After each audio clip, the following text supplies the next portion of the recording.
Of course, they've had intelligence that's pointed towards Pickaxe Mountain in Iran as a site where Iran may have tried to secure some of its highly enriched uranium and other centrifuges and other equipment that it uses to enrich uranium. So there may well be new information put in front of the president by the Israeli Prime Minister, who is keen, perhaps, let's not say for the war to continue, but the war pausing the way it has caused him political hardship at home. And he's got elections coming up in 3 months, so he'll be minded to try to find a way to persuade President Trump that there is still work to be done on Iran and perhaps present a roadmap for that. He'll also likely thank President Trump for putting a sort of a speed bump in the path of Saudi Arabia's civilian nuclear deal with the United States by saying that Saudi must normalize with Israel before that can go ahead. That's something the Israeli Prime Minister is grateful for.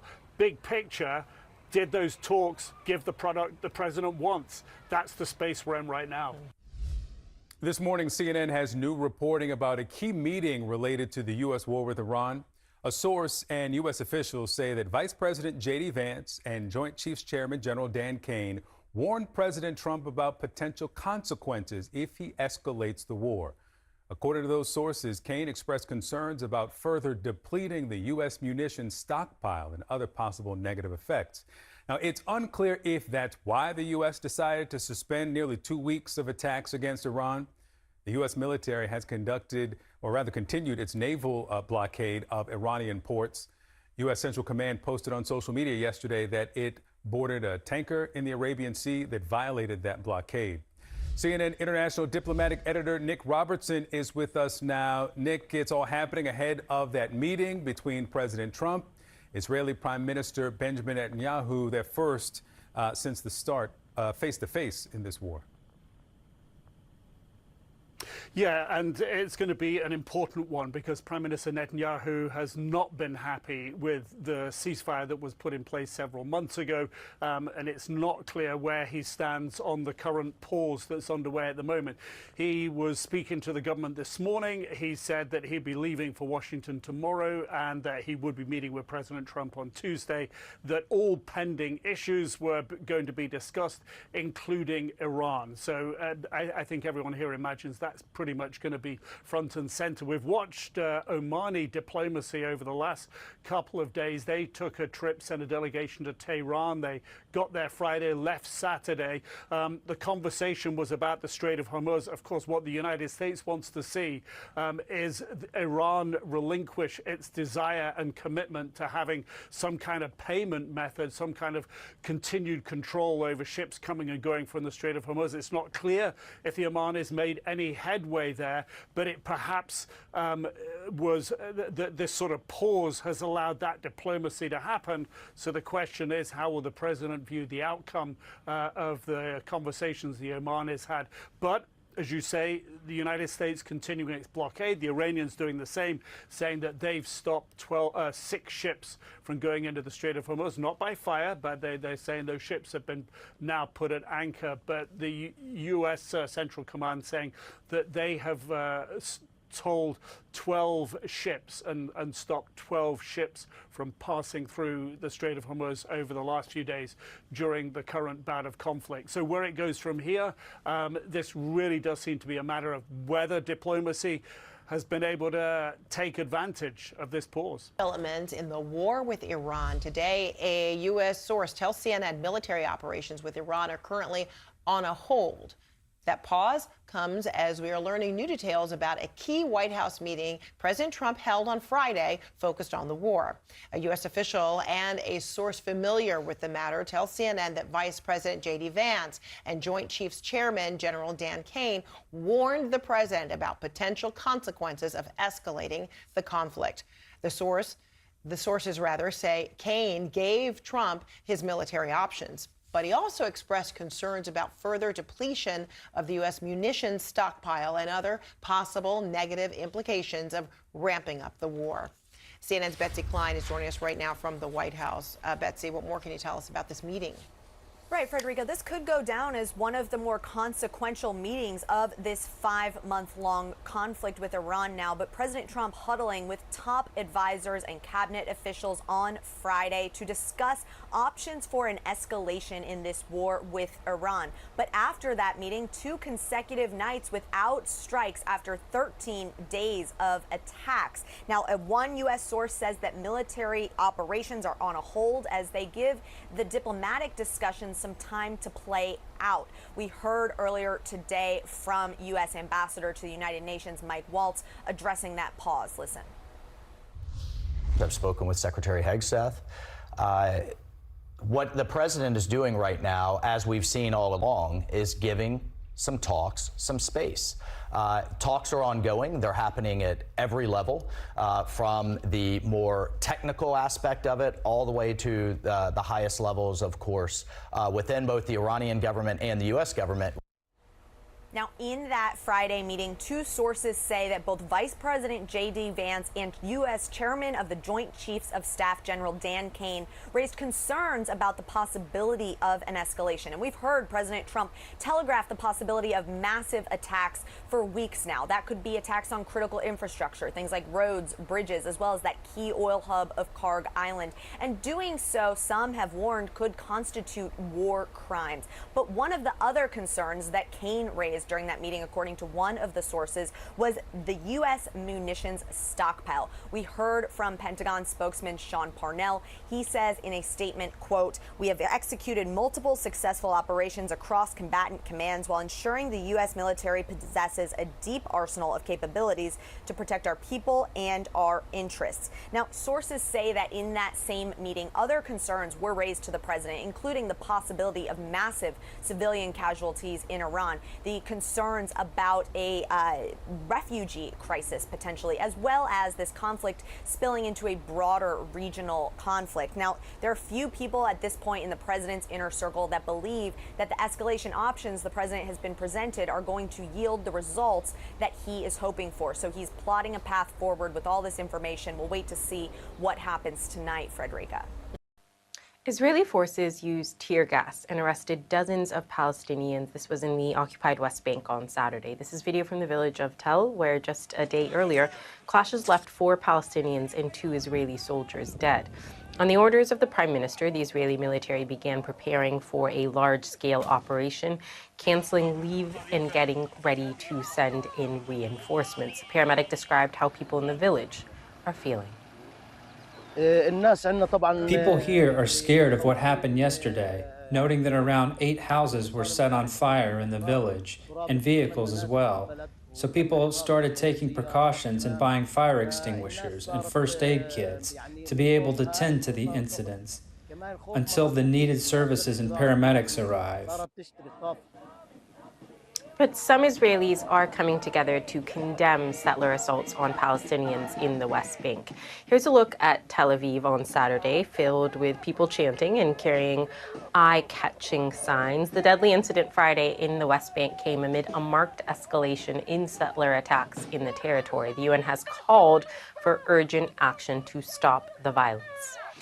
Israeli Prime Minister Benjamin Netanyahu is set to visit the U.S. this week. He's going to meet with President Trump at the White House on Tuesday. While he's in the U.S., Mr. Netanyahu is also expected to attend the funeral for the late Republican Senator Lindsey Graham. This is the Prime Minister's 7th visit to the U.S. to meet with the president and comes, of course, at President Trump's invitation.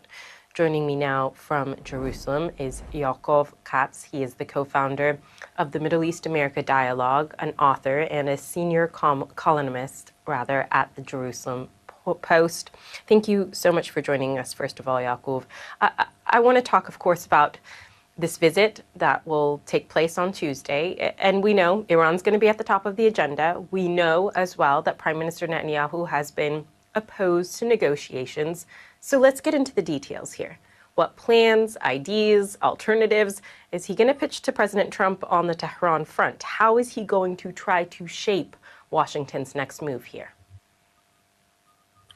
Well, I think that in Israel, there's a feeling of, Salma, of like a bad taste, the way that the war has been going and the way it ended with that MOU in the middle of June that didn't really pan out because, as we've seen, except for the last 2 days, almost 2 weeks of every single day airstrikes by the Americans against Iran, which is refusing to capitulate and basically give in to what Trump's basic demands have been, to give up the nuclear program, to open the Strait of Hormuz, and to stop the continued buildup of their military capabilities. Israel would like to see more strikes, more extensive, to include more targets. And I think that that's what Netanyahu was coming to Washington, is to discuss with Trump, okay, what are these next steps going to be?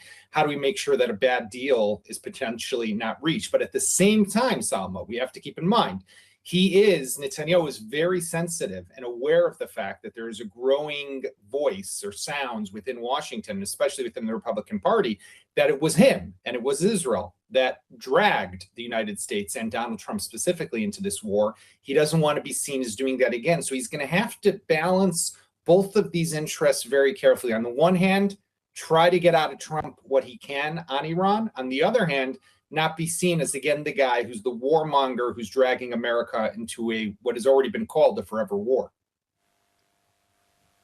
So let's delve into that further, because this is the crux of the issue here, right? Is this up and down relationship between Netanyahu and Trump over the last few months? Give me a current state of play, if you will, of their relationship. Does he really have President Trump's ear at this moment, or is he going to be unheard, as you said, because of these criticisms in Washington? Well, I mean, that's a real good question, because what we've looked and we've seen over the last few weeks is that there is a strain in the relationship. It's no secret. I mean, just listen to Vice President J.D. Vance's comments in that podcast interview with Joe Rogan, things that he said about a campaign, this alleged campaign that the Israeli government has launched in America against him specifically and on the administration to pressure them to continue the war. We've seen how President Trump has met with President Erdogan of Turkey, a known critic, and very hostile relations between Netanyahu and Erdogan. He's met with the Iraqi prime minister. He's met with the Lebanese president. Netanyahu has been trying to get a meeting with Trump for several weeks and hasn't succeeded. Now he's been able to connect that with the funeral of the late Senator Lindsey Graham that's supposed to also take place on Tuesday. So he's able to combine between the two. But Israel has been, and you can see this, it's quite apparent, has been pushed aside from the point in the beginning few weeks of the war. Joint planning, joint deliberations, joint strategy. Now it's as if Israel's not even in the room. So Netanyahu wants to try to get back in that room, not only, but also back at a chair at the table in making those decisions. Will Trump give him that? I mean, it will depend on what mood the president's in, on what the atmosphere is like, and basically also what Israel's bringing on its own and what it can bring as an advantage to the next steps on Iran. So let's talk about that, because like you said, Netanyahu wants to be back in that room. These men, both Netanyahu and Trump, are all about the art of the deal. What concessions or sweeteners may be offered? Because we know that President Trump is losing patience on Gaza. He's losing patience on Lebanon. He's losing patience on Iran. Is there a deal here that Prime Minister Netanyahu could offer, or a concession to ease that? Well, I mean, he's also probably, I'm guessing that President Trump is also watching what's happening in the West Bank, as you reported just a few minutes ago, and seeing also how there's increasing violence there. And he's not going to be happy with that situation either. So there's a lot of multiple fronts that Israel continues to find itself in without really a resolution on any of them. I mean, in Lebanon, it's probably the most optimistic. We have this pilot program that the Israeli Defense Forces are moving out of southern Lebanese villages, and the LAF, the Lebanese Armed Forces, is moving in and to fill the void and hopefully prevent Hezbollah from returning. But you're right, Gaza's stuck. West Bank, there's no political horizon. And Iran, it doesn't seem like anything's moving forward. I think that what Trump might want out of Netanyahu, unless they're about to go again towards a joint offensive against the Iranians, is sit tight, let me reach a political resolution, and don't ruin it for me. There were those voices that we heard in the immediate aftermath of the MOU in June, that because of the continued violence between Israel and Hezbollah in Lebanon, which I think was completely legitimate on Israel's part, it has to defend itself, but still perception was that whenever Israel defended itself in the north and attacked in Lebanon, the Iranians used that as an excuse not to agree to an agreement with the Americans. So Trump might want Netanyahu, he'll say, Bibi, just sit tight. Let me get this agreement. Don't get in the way. Can Netanyahu be seen as doing that with the elections on the horizon? Let's remember, Salma, Israel has its own elections, October 27th. Netanyahu needs to be seen as standing firm, standing tough, standing up to whatever some other foreign leader tells him to do. He can't give in that easily. This morning on the U.S. war in Iran. It involves a key meeting that President Trump had on Friday. Now, a source and U.S. official tell CNN that Vice President J.D. Vance and Joint Chiefs of Staff General Dan Kane came to warn President Trump at a meeting about escalating the war. The sources say that Kane told Trump his military options, but he also expressed concerns about further depleting the U.S. munitions stockpile and other possible negative consequences. Now, it's unclear if those reasons prompted the U.S. to pause what had been nearly 2 consecutive weeks of strikes on Iran. The U.S. military has continued its naval blockade, though, of Iranian ports. U.S. Central Command posted on social media yesterday that it boarded a tanker in the Arabian Sea that violated that blockade. Let's go now to CNN international diplomatic editor Nick Robertson. What is the Trump administration saying about the concerns of escalation ahead of this meeting with Netanyahu on Tuesday? Yeah, the concern is, this is something that analysts CNN have spoken to as well, have said the defensive missile systems like the THAAD, the Patriot, a lot of them were used up defending against all those incoming Iranian missiles in the earlier part of the war a few months ago. So that's a concern. Significant number of Tomahawks also, an land attack weapon, also used up. So if you commit more weapon systems to another round of fighting, then you reduce your options for another war or another conflict in another theater around the world. That was, as from what we understand, was the concern raised. What it has allowed, this pause, whatever the reason, and diplomats I'm talking to are sort of referring to this as an unannounced ceasefire, if you will, that's now gone through 2 nights. It's given an opportunity for an Omani delegation to go to Tehran. They went Friday, stayed into Saturday, left late Saturday to have conversations. The Iranian foreign minister saying that there was progress in those talks, that they focused on the Strait of Hormuz. But there's absolutely no indication here whatsoever that the Iranians have given ground on their core point on the Strait of Hormuz, which is they want to have control over it and be able to make money out of it in the future. The Iranians also have spoken about how they've caused a number of vessels, 6 vessels, to go to anchor and not transit the Strait of Hormuz. I think when you step back just a tiny little bit and look at the messaging from both the U.S. side and the Iranian side, both operating their blockades, but not signaling it through maximalist shooting of ships, but sort of a one tempo down, if you will, the boarding and inspection and the ships being put at anchor. Can this pause for diplomacy hold? And as discussed here, the cost of an escalation, there are implications with that, and that was what was explained to the president. A new round of tariffs just kicked in on almost every single U.S. import. Here's why. The U.S. claims that 60 of its trading partners are using forced labor to produce goods exported to the U.S. These tariffs hit Friday just after another similar tariff expired. So while it won't hit your wallet too much, rising gas prices will. We'll talk about it, of course. All the factors that have prevented oil from surging recently are either weaker or gone. I'm joined now by Washington correspondent for Yahoo Finance, Ben Worskell. Ben, welcome back to the show. Let's start with the tariffs. The tariffs have been unpopular here across the U.S. since so-called Liberation Day. While these tariffs are not nearly as high as the ones implemented that were shut down by the Supreme Court, you've got reporting about the impact and how much it's really going to affect the imports coming in from around the world.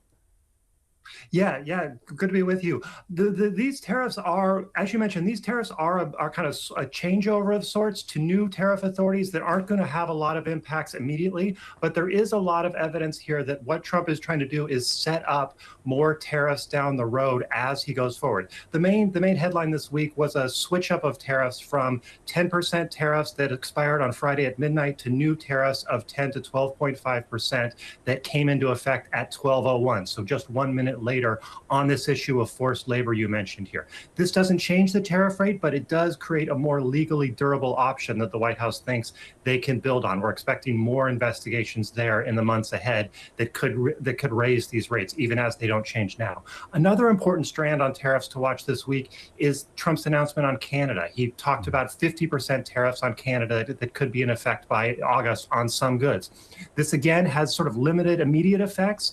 It's only impacts about 5% of U.S. imports, but this is a new tariff authority that we haven't seen from Trump before. He's reaching all the way back to the Smoot-Hawley Tariff Act of 1930 for this. This is a much more legal, much more quick acting option that has a lot of legal problems. The question whether this stands up in court is a big one, but the sense I get from listening to the administration and talking to trade officials is that they're trying to see if this will stick, if this will stand up in court, and if Trump can do this, we could see a lot more from that in the months ahead. But the bottom line, as you mentioned, tariff rates began this week at about 11%. They're still at 11%. They're just trying to push it up higher to these kind of pre-liberation or these Liberation Day rates. We'll see if there's any retaliation. Of course, we saw that, excuse me, in 2025 from Canada, China, other countries as well. Let's talk about oil prices above $100 a barrel on Thursday for the first time since May. This morning, as we've reported, $4.11 per gallon for regular nationally on average. When you add in the Houthis' attacks on vessels passing through the Bab el-Mandeb Strait, in addition to what's happening at the Strait of Hormuz, how does that change the prospect for the next several weeks or months of this war and the price of oil? Absolutely. No, it really creates a real level of uncertainty in the energy sector that is really notable. A third factor I'll add for you is the war in Ukraine. That is a underappreciated aspect of this with Russian refineries being bombarded here. So this is essentially a perfect storm for the energy sector and has seen crude oil prices up 20% over the last month. And as you mentioned, prices at the pump, $4.11. One important, I think, conversation amongst the sector is how things aren't worse on this. $4.11 price, I don't want to downplay $4.11 a gallon gas. That's lower than it was earlier in the war, and it's lower than it was $5 a gallon gas just a few years back. This comes as the energy sector has talked about how things could get worse in a hurry here if inventory levels continue to drop as they're going forward. But there's also been predictions since February, since this war in Iran began, of much more dire consequences here than what we're seeing at the moment. Again, $100 a gallon for crude oil and $4.11 gas is significant, but there's a lot of folks out there that are thinking the inventory levels and things like demand could pick up in the weeks ahead and push things even worse.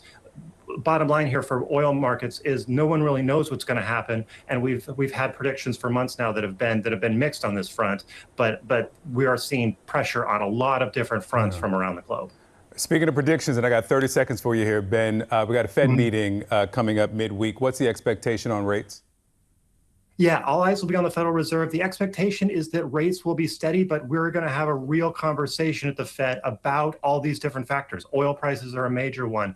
The new chairman, Kevin Warsh, has sort of taken the Fed out of the business of offering forward guidance here, but they are expecting to keep rates steady. The question is when they have to step in on rates. For right now, lower inflation readings for June means the Fed probably holds steady, but they're likely to raise this fall is what the expectation is. This morning, CNN has new reporting about a key meeting related to the U.S. war with Iran. A source and U.S. officials say that Vice President J.D. Vance and Joint Chiefs Chairman General Dan Kane warned President Trump about potential consequences if he escalates the war. According to those sources, Kane expressed concerns about further depleting the U.S. munitions stockpile and other possible negative effects. Now, it's unclear if that's why the U.S. decided to suspend nearly 2 weeks of attacks against Iran. The U.S. military has continued its naval blockade of Iranian ports. U.S. Central Command posted on social media yesterday that it boarded a tanker in the Arabian Sea that violated that blockade. CNN international diplomatic editor Nick Robertson is with us now. Nick, it's all happening ahead of that meeting between President Trump, Israeli Prime Minister Benjamin Netanyahu, their first since the start face-to-face in this war. Yeah, and it's going to be an important one because Prime Minister Netanyahu has not been happy with the ceasefire that was put in place several months ago, and it's not clear where he stands on the current pause that's underway at the moment. He was speaking to the government this morning. He said that he'd be leaving for Washington tomorrow and that he would be meeting with President Trump on Tuesday, that all pending issues were going to be discussed, including Iran. So I think everyone here imagines that's pretty much going to be front and center. We've watched Omani diplomacy over the last couple of days. They took a trip, sent a delegation to Tehran. They got there Friday, left Saturday. The conversation was about the Strait of Hormuz. Of course, what the United States wants to see is Iran relinquish its desire and commitment to having some kind of payment method, some kind of continued control over ships coming and going from the Strait of Hormuz. It's not clear if the Omanis made any headway there, but it perhaps was this sort of pause has allowed that diplomacy to happen. So the question is, how will the president view the outcome of the conversations the Omanis had? But as you say, the United States continuing its blockade, the Iranians doing the same, saying that they've stopped 6 ships from going into the Strait of Hormuz, not by fire, but they're saying those ships have been now put at anchor. But the U.S. Central Command saying that they have told 12 ships and stopped 12 ships from passing through the Strait of Hormuz over the last few days during the current bout of conflict. So where it goes from here, this really does seem to be a matter of whether diplomacy has been able to take advantage of this pause. Concerns of the Iran war widening with a new front emerging in the Red Sea. Video showing smoke rising near an oil facility in Saudi Arabia, which the Houthis claim to have hit on Saturday. The Iranian-backed rebel group in Yemen says it carried out 2 military operations using dozens of missiles and drones. And it comes a day after Saudi Arabia launched strikes in retaliation for Houthi attacks on commercial ships. We reaffirm that the maritime blockade imposed on the Saudi enemy remains in force in response to its aggression and unjust blockade, which has continued for 12 years. We will not hesitate to expand our military movements and escalate our actions in the coming hours and days, in line with our policy of blockade for blockade and escalation for escalation. The U.S. military is enforcing its blockade of Iranian ports. It says U.S. forces boarded a tanker on the Arabian Sea Saturday to verify it was in compliance before allowing it to continue its journey. Since reimposing the blockade earlier this month, the U.S. military has redirected 12 commercial ships and disabled 2 others that didn't comply with the blockade. For more, let's bring in Nega Anga. She is a visiting fellow at King's College London and former senior advisor at the U.S. State Department and National Security Council under the Biden administration. Nega, thank you so much for your time. Let's start with the Houthis ramping up aggression. And you heard the translation of the spokesperson there, threatening a blockade of another waterway. What do you make of this escalation for escalation declaration? Right. Well, hello. Thanks for having me. Look, I think where we are right now, the paradox is that the central front between the U.S. And the Iranians in the Strait of Hormuz is sort of cooling right now, but the conflict is spreading geographically. So when we think about this, the Houthis are essentially trying to do at Bab el-Mandeb what the Iranians did in the Strait of Hormuz. So they're essentially turning this geography into some sort of political and economic leverage. And so they're threatening Saudi tankers, their energy infrastructures. They're also showing that any regional security arrangement needs to account for the Houthis as well. So they're essentially, in many ways aligned with Iran. They benefit from Iranian support, but they do have their own, leadership, their own domestic ambitions, their own appetite for risk. And so this is actually a very concerning sort of shift in where we are in the conflict in the Middle East, because again, there's only so much that the Iranians can also control Houthi action. And so this could escalate quite quickly. Nega, let's turn to Iran itself. And we find ourselves on air without a bombing strike campaign carried out by the U.S. today on Iran. A pause after more than 2 weeks. We also now have, according to a U.S. official and a source familiar with the matter, reporting that Vice President J.D. Vance and General Dan Kane both raised to President Trump concerns about escalating the war, including concerns about the U.S. munitions stockpile. Now, we do want to be clear that it's unclear if the munitions concern was a deciding factor in operations being on hold, but is that too large of a leap to think it may have been? It could be a possibility, but again, there's a lot of rhetoric that is being passed around. It could be in reaction to Congress's actions. It could be in reaction to, trying to deliver some sort of indirect messages to the Iranians or others. But what I could essentially say right now, it looks like Washington is just trying to cool the temperature, trying to enforce some form of de-escalation. I think they truly are testing as well reciprocity. They want to see if the pause in these strikes also mean that Tehran will also exercise some form of restraint. So I don't know necessarily if how much weight we can put behind it. It is quite plausible, but at the same time, I think, again, everyone is trying to find these diplomatic off-ramps, and this could be one of those scenarios. And you really highlighted there just how complicated this all is with so many different factors playing into it. I do know that this is not the first time that there's been concerns of munition stockpile being low for the United States military.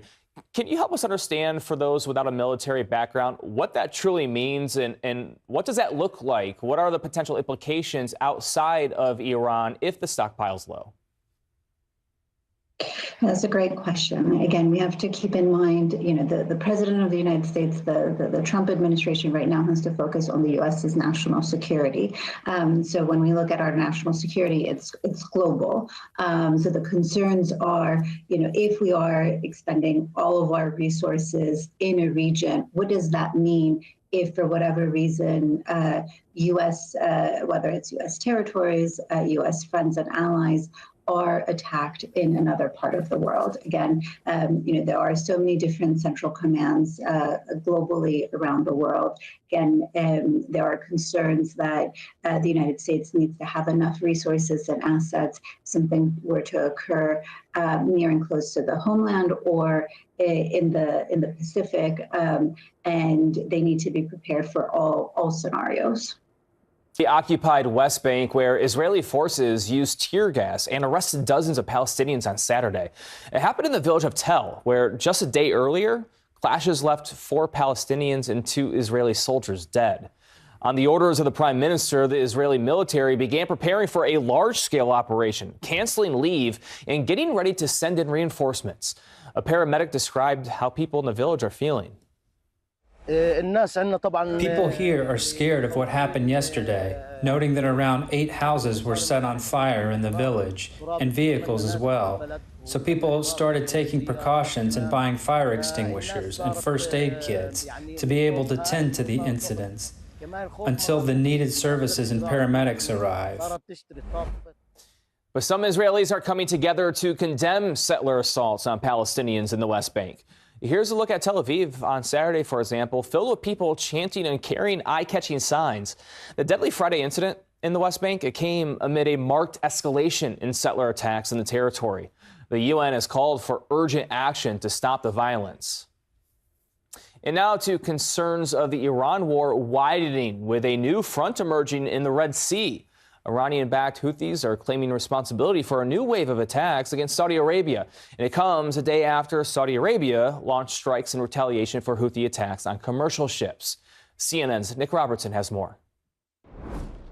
Yeah, the significance is it's another route for Saudi oil that's trying to get to the international markets down the Red Sea. About 5, 6, 7% of the energy needs, particularly of Asia, passes down the Red Sea, particularly now as the Strait of Hormuz is closed. So the fact that the Houthis have said they're putting a blockade on it for Saudi tankers with Saudi oil on board, and they've hit a couple, then the Saudis struck their port of Hodeidah last night. Then this morning, the Houthis upped the ante again, hitting not just ships in the Red Sea, but actually Saudi energy facilities on land. The port city of Jazan, the Houthis claimed that they targeted Aramco energy facilities there, and in Yanbu, further north, a key vital point in Saudi's oil distribution network, because that's the hub of where the pipeline that comes all the way across Saudi Arabia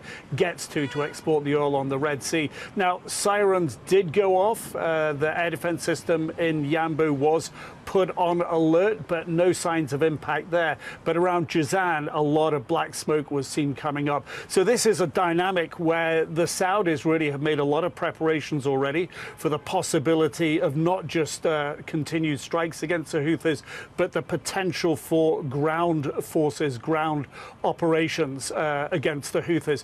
That's all sort of up in the air at the moment, let's say. We don't know if it's going to escalate or how it's going to play out. Looking across at the Strait of Hormuz and the US-Iran dynamic, I think it's significant. There are a couple of things that have happened. The Omanis have sent a negotiating delegation to Tehran.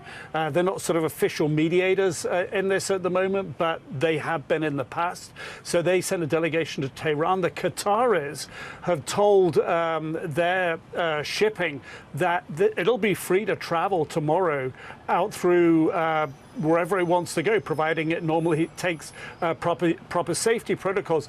This does seem to signal that there is some hope in the region at the moment, and certainly that's my understanding, that the diplomats who are close to the process, who are looking at what happens tonight, and if there is no exchange of fire between the US and Iran tonight, then they'll be feeling that this is some kind of unofficial, if you will, behind the scenes type ceasefire deal. So I think there's some hope in the region that if tonight is quiet, then perhaps we're entering a new phase or a new step in the current phase at least. But it really is very, very, very difficult to say which way it will go. And now to the Middle East, where the war with Iran may be spreading beyond the Gulf. Video shows smoke rising near an oil facility along Saudi Arabia's Red Sea coast, which the Houthis claimed to have hit on Saturday. The Iranian-backed rebel group in Yemen says it carried out 2 military operations using dozens of missiles and drones. This all comes a day after Saudi Arabia launched strikes in retaliation for Houthi attacks on commercial ships. Remains in force in response to its aggression and unjust blockade, which has continued for 12 years.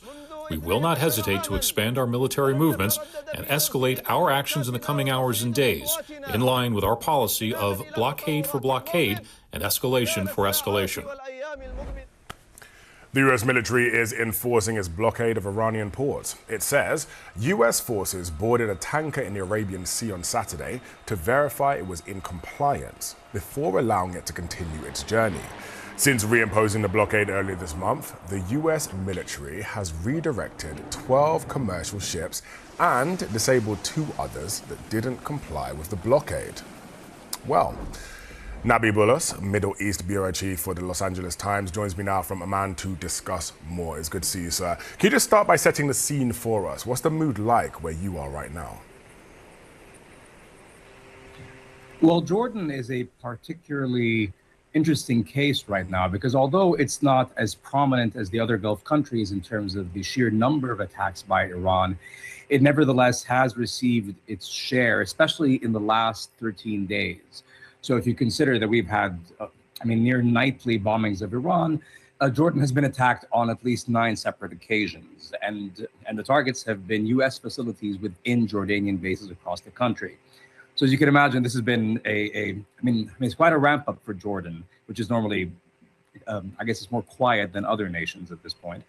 And so this has been an interesting time here. At the same time, the fact is the tension that you're feeling in the region is across the entire region at this point because of the sheer number of conflicts that are brewing all around. If you consider what's been happening in Yemen, if you consider what's been happening in Iran, of course, and of course in Jordan with the attacks and also in the West Bank, etc., and of course in Lebanon, it's been quite a trying time for leaders across the region.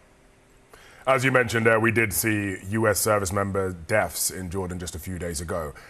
Tell me how significant that moment was within this conflict.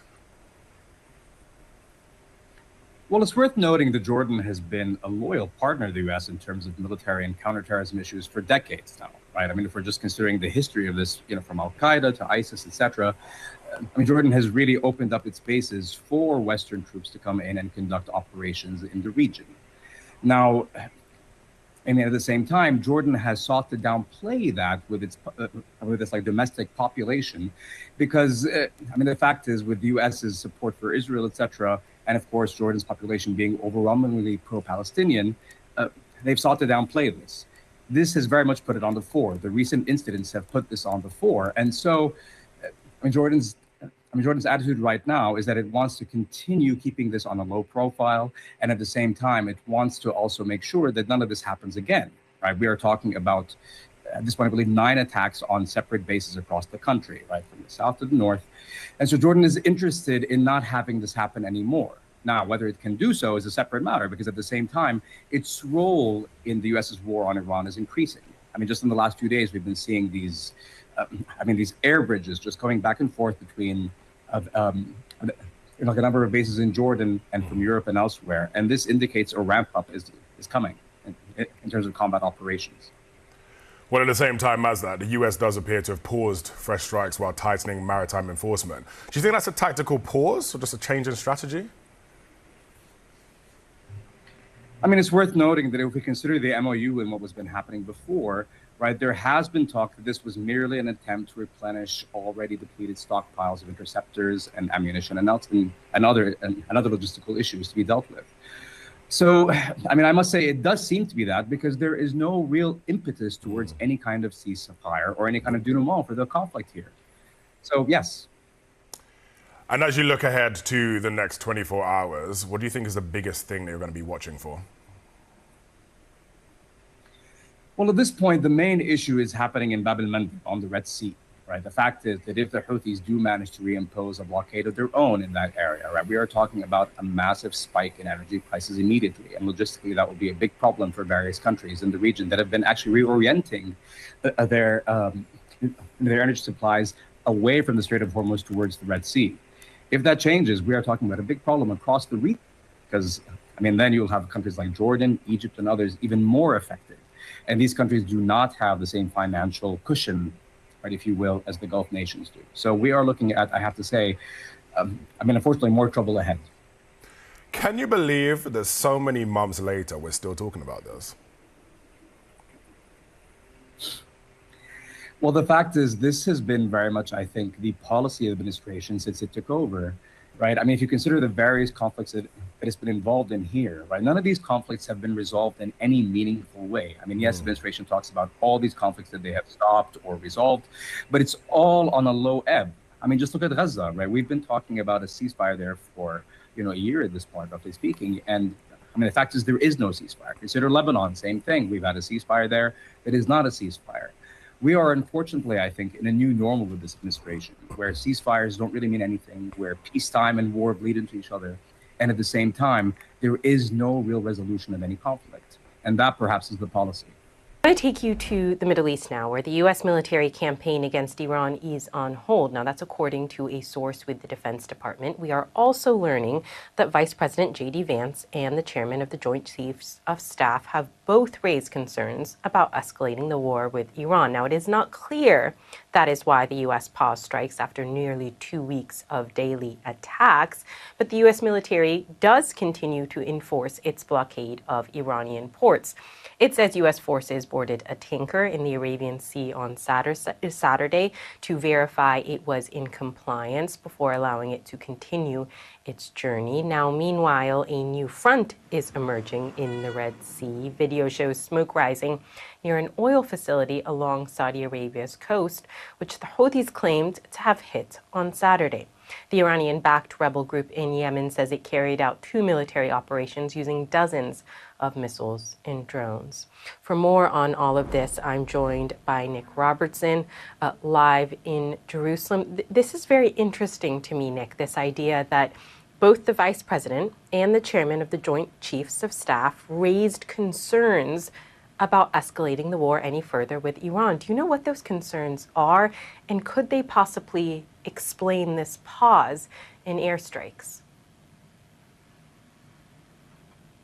Yeah, analysts that CNN's been talking to talk about a diminution in the capability of air defenses, defending from incoming ballistic missiles, that in the early part of the war, the US spent more than half its inventory. This is an analysis, not figures coming from the Pentagon, but more than half of its THAAD, the high altitude interceptor missile, that it's spent close to half of its Patriot defensive missiles, and these can't be quickly replaced. They are being replaced. Production continues, but they're not immediately available. The Tomahawk, the cruise missile attack, about 30% of those used. So the analysis is that if you continue to double down and fire missiles at Iran, Iran sends their missiles back, they need to be intercepted. Then if you need to fight another war, wherever that may be,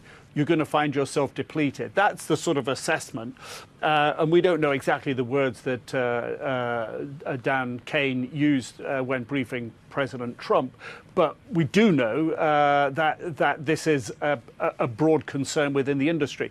I think to get a better understanding of why we're seeing a pause at the moment, that some diplomats I'm talking to are sort of giving this as akin to an unannounced ceasefire. It seems to be to give breathing space for the talks that the Omani delegation had in Tehran on Friday and Saturday. And we've heard from the Iranian Foreign Ministry spokesperson on that, saying that there was progress, that there will continue to be technical and political level talks about that. And the talks were focused on the Strait of Hormuz. So I think the understanding perhaps here is that there is a pause being given at the moment to allow talks to unravel both sides' positions on the Strait of Hormuz. We don't know if Iran continues to hold by its original position that it absolutely must be able to control the Strait and therefore make money out of it in the future. There's no reason to see that that has changed.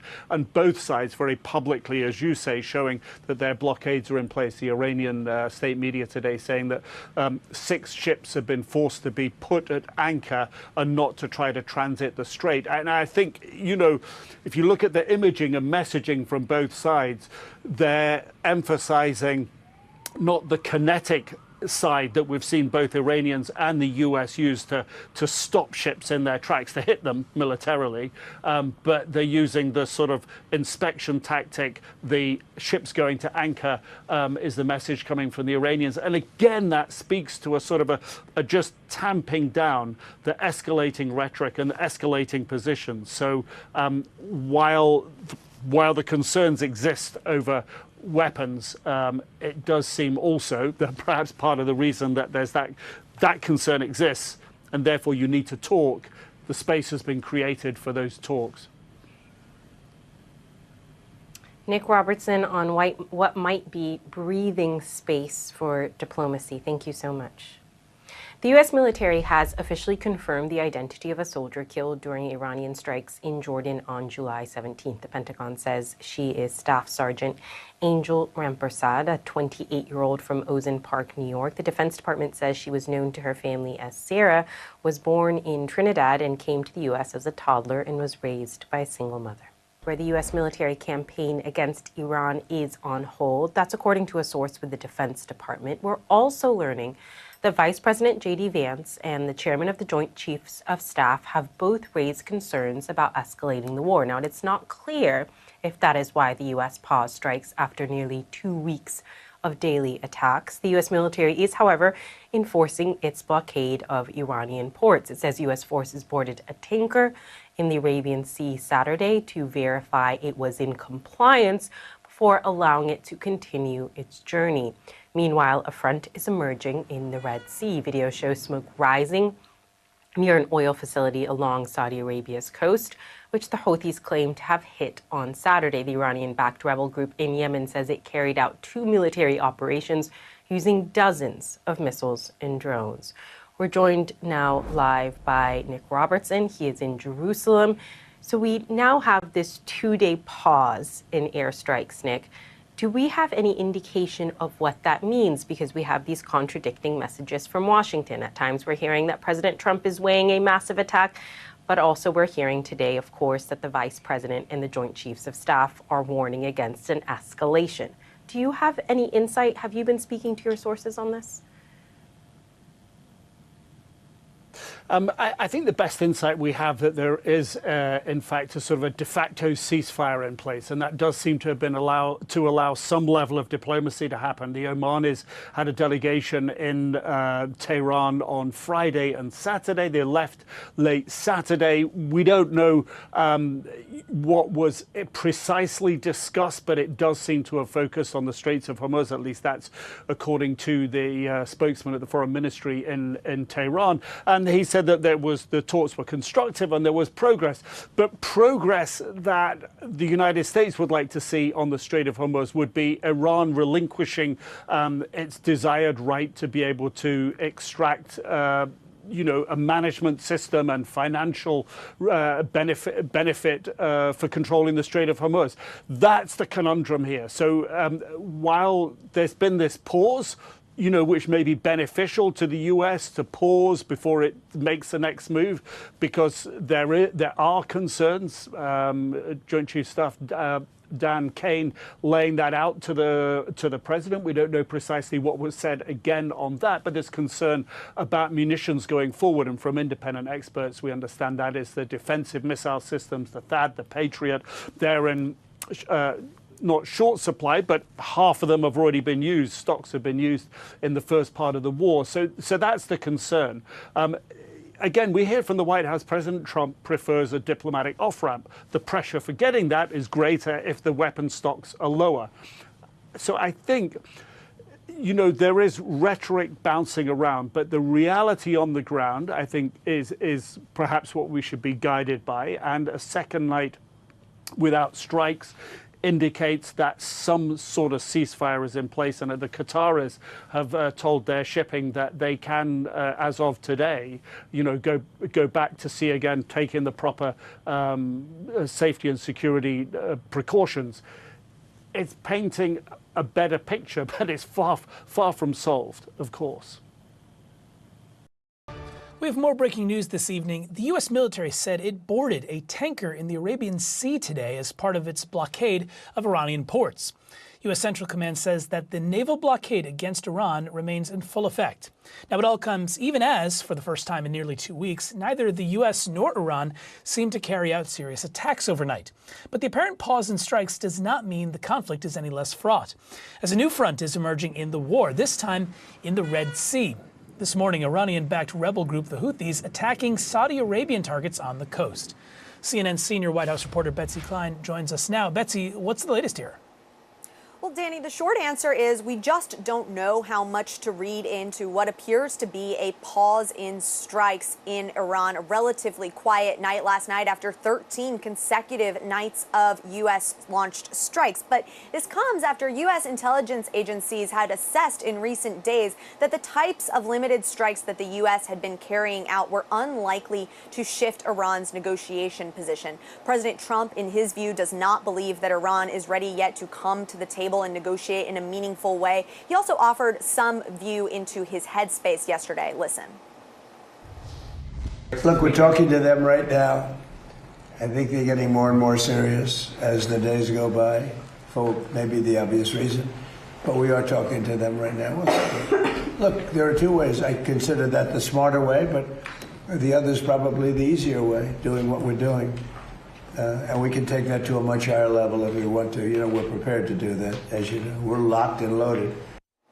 Now, just about 5 months into this war, the president has limited options. He can pursue that diplomatic path, which after that ceasefire and memorandum of understanding have totally broken down, have really proven to not yet be successful. He can maintain the status quo, these limited strikes, as I mentioned earlier, or he can escalate. The president has previewed the possibility of really ramping up with attacks on critical infrastructure, things like roads, bridges, Karg Island, that key oil hub, as well as the possibility of strikes on Pickaxe Mountain, which is believed to be an Iranian nuclear set. But as we are trying to ascertain what exactly to make of this apparent pause in strikes, a senior U.S. official telling me, quote, President Trump has always been clear that his preference is diplomacy, but he has shown Iran what will happen if they fail to come to the table in a serious way. The clear question right now is whether whether President Trump believes that that bar is being met for some serious diplomacy going forward. But this is clearly a moment of extreme political pressure on the president. Public opinion shows that this war is deeply unpopular with the American people. Gas prices ticking up to $4.11 a gallon, according to AAA on average. And the midterms are now just 3 months away. So all of that weighing on President Trump as he plots a path forward, Danny. Yeah, weighing on the president indeed. All right, Betsy Klein, thank you so much for that reporting as always. Appreciate it. And we're joined now by retired U.S. Army Major General Randy Manner. He served as the Deputy Commanding General of the U.S. 3rd Army in Kuwait. General, good to have you here this evening. From a military perspective, what does it signal to you that there were no reported strikes from either side really overnight? Well, it's always good that hopefully there's a de-escalation. That's always good for both sides. The other side of the coin is that is also a precursor to perhaps preparing for much larger strikes to come. So I think in addition to what was said by the previous reporter, it is very likely because the status quo attacks the United States has been doing have had minimal to no impact on shifting the Iranian position and getting them to the bargaining table. Well, let's talk a little bit more about that, because for almost 2 weeks straight, right, the U.S. conducted nightly strikes against Iran. What do you see, if anything, was achieved during that period? Because, I mean, I guess if it resulted in this de-escalation, that's one thing, but it doesn't seem like much came of that, no? It was a complete waste of armaments, a complete waste of lives on both sides. And the result is that it's been verified and validated by the Iranians that our president, unfortunately, is a paper tiger. He threatens constantly, but the reality is he has been unsuccessful in bringing the Iranians to the table. Quite frankly, I think the president's desperate to get back to the day before he started this war, and he'd be very happy with having this strait reopened. Remember, by his own words, he said that we've destroyed the Iranians' capability to enrich uranium. Twice he has said this already. For the first time in nearly 2 weeks, neither country seemed to exchange strikes overnight. But the U.S. and Iran are still at odds and contradicting one another about the current state of talks. Plus, in the Strait of Hormuz, the U.S. military says it boarded a tanker today as part of its blockade of Iranian ports. And the conflict is still at risk of widening with a new front emerging in the Red Sea. This morning, the Iran-backed Houthis struck Saudi Arabian targets on the coast there. For more on all of this, CNN senior White House reporter Betsy Klein joins us now. Betsy, tell us, what's the latest you're hearing from the administration about this war?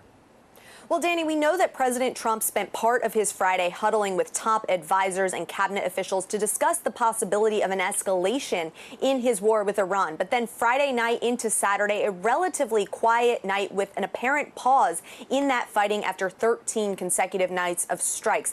It's not clear at this point how much we should be reading into that pause, but it comes after the U.S. intelligence community had assessed that the strikes that the U.S. had been carrying out on Iran were unlikely to shift Iran's negotiation position, according to two sources familiar with the matter. Now, President Trump has said that he does not believe that Iran is ready to come to the negotiation table. He has also been threatening massive attacks, but he offered some vision into his headspace yesterday. Listen. Look, we're talking to them right now. I think they're getting more and more serious as the days go by, for maybe the obvious reason. But we are talking to them right now. Look, there are two ways. I consider that the smarter way, but the other is probably the easier way, doing what we're doing. And we can take that to a much higher level if we want to. You know, we're prepared to do that, as you know. We're locked and loaded. Now, as the president weighs a path forward, he really has limited options here. He can pursue that path of diplomacy, which has not yet been successful after that memorandum of understanding and ceasefire fell apart in recent weeks. He could continue the status quo of these limited strikes, or he could escalate. And he has threatened attacks on critical infrastructure, things like roads, bridges, that key oil hub of Karg Island, as well as possibilities of strikes on Pickaxe Mountain, which is believed to be an Iranian nuclear site. Now, we're trying to ascertain Kane what to make of this pause in strikes. I asked the White House what their view is. I spoke with a senior official who said, quote, President Trump has always been clear that his preference is diplomacy, but he has shown Iran what will happen if they fail to come to the table in a serious way. The key question now is whether the Trump administration believes that that bar is being met, Danny. All right, Betsy Klein, thank you so much for the latest on that situation. For more on this, we're joined now by Democratic Representative Greg Stanton of Arizona. He serves on the House Foreign Affairs Committee. Congressman, thank you so much for joining us this evening. I want to begin with the latest on Iran. Do you see a window of opportunity for negotiations in this apparent pause in strikes? Any opportunity the president might have to get to a negotiated solution is the right step. But remember, while they may be temporarily pausing the attacks on Iran now, the Iranian proxy, the Houthis, were able to successfully strike an oil refinery in Saudi Arabia, thereby continuing to expand this war, the theater of this war. So it is critically important that we end this war as soon as possible. Congressman, U.S. Central Command is saying that it boarded a tanker today as part of its larger blockade of Iranian ports. How long, from your perspective, can the U.S. keep up this blockade? Look, when we left Washington, D.C. on Thursday, we voted over $70 billion more for this war. No Democrats supported it. It was the Republicans that completely, without question, gave so many more dollars to continue to fight this war. It's completely unacceptable. We've lost 18 soldiers. And now the Houthis, I mentioned the strike on the oil refinery Saudi, are also threatening to shut down the Red Sea for oil tankers as well. Look, the intelligence community told the president all of these things were virtually inevitable if he engaged in this war of choice. The president chose to ignore him. He pretended like none of this was foreseeable. All of it was foreseeable. His decision-making has been some of the worst that we have seen by a president during a wartime. All right, we're also watching a new war front emerge in the Middle East conflict. New video shows smoke rising from an oil facility in Saudi Arabia after Iran-backed Houthis said they targeted the site. The attack comes a day after Saudi Arabia launched strikes in retaliation for the rebel group's attack on a Saudi vessel in the Red Sea. That clash happening during a rare apparent pause in fighting between the U.S. and Iran for the first time after 13 consecutive days of U.S. strikes. CNN's Nick Robertson is joining us right now. Nick, what more can you tell us about these strikes in Saudi Arabia and how that may impact the U.S. war with Iran? Sure. Look, if these strikes continue, the Houthis striking Saudi shipping, the Saudis responding with strikes against the Houthis, and there have been a couple of those, one overnight, one earlier on today, and the Houthis then firing back at Saudi infrastructure, that really is going to potentially drive up the price of oil because it will stop Saudi oil getting out or make it much harder for Saudi oil to get out of the Red Sea through the Bab el-Mandeb Straits. 6 or 7% of the world's oil comes out that way. Most of it goes to Asia. So what we've seen today is the Houthis saying that they targeted the main port city of Jazan. That is basically the biggest city that's close to where the Houthis are inside Yemen. So close they can hit it pretty readily. They say they targeted that. They say they targeted Yanbu, which is also a very important Saudi oil facility, but much further up the coast. Saudi alert system went off in Yanbu, but no reports of impact. But in Jazan, there's a refinery there. There's been sights of big clouds of smoke coming up from there.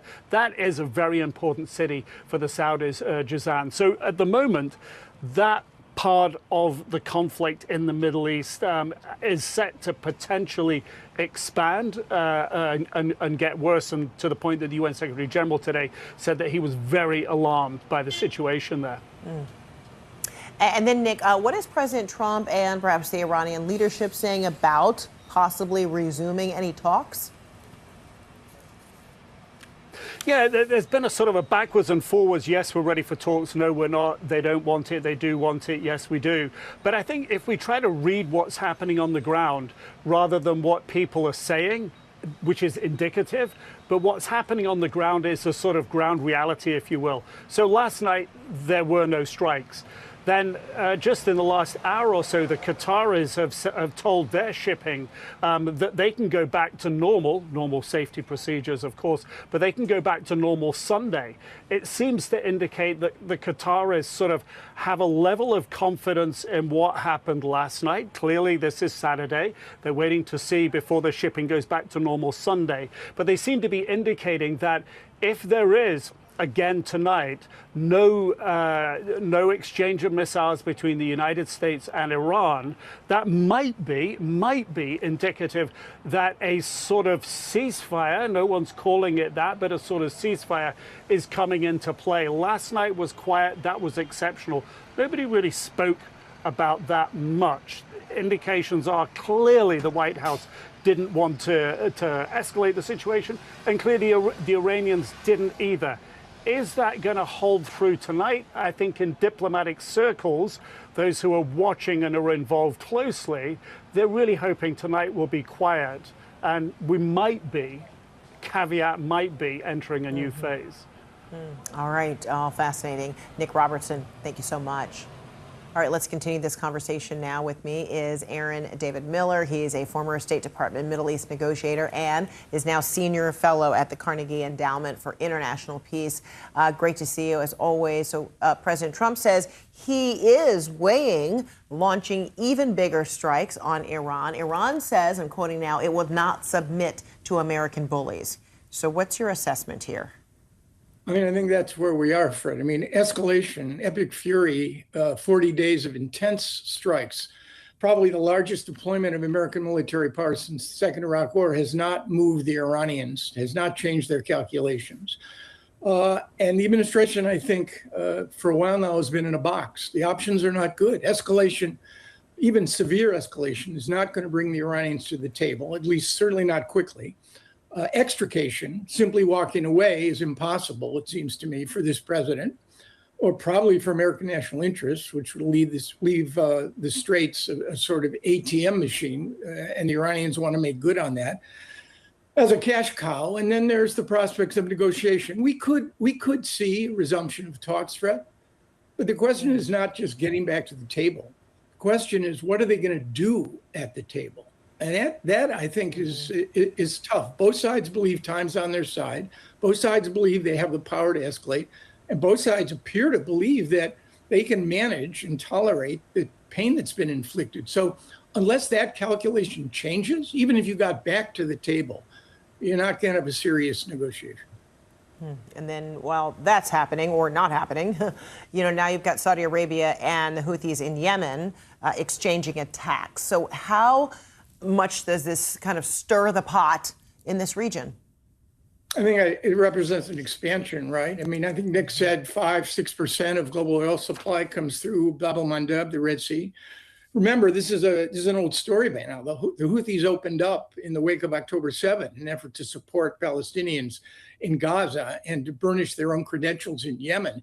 They literally almost shut down Red Sea trade. It's now, I think, 45 to 50%, forcing shippers and exporters to go around the Horn of Africa. That increases, complicates supply chains.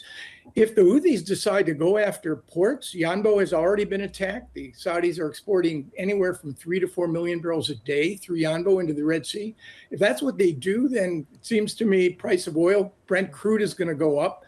And there's really no end in sight here. Again, I think a rational outcome here is to have both Iran and the U.S. get back to the table. Then the question becomes, can you find a balance of interest on the one issue that seems to be the hardest right now to resolve? And that is what happens to the Straits of Hormuz. Is it free and unfettered like it was February 27, 28? Or are the Iranians going to impose new conditions?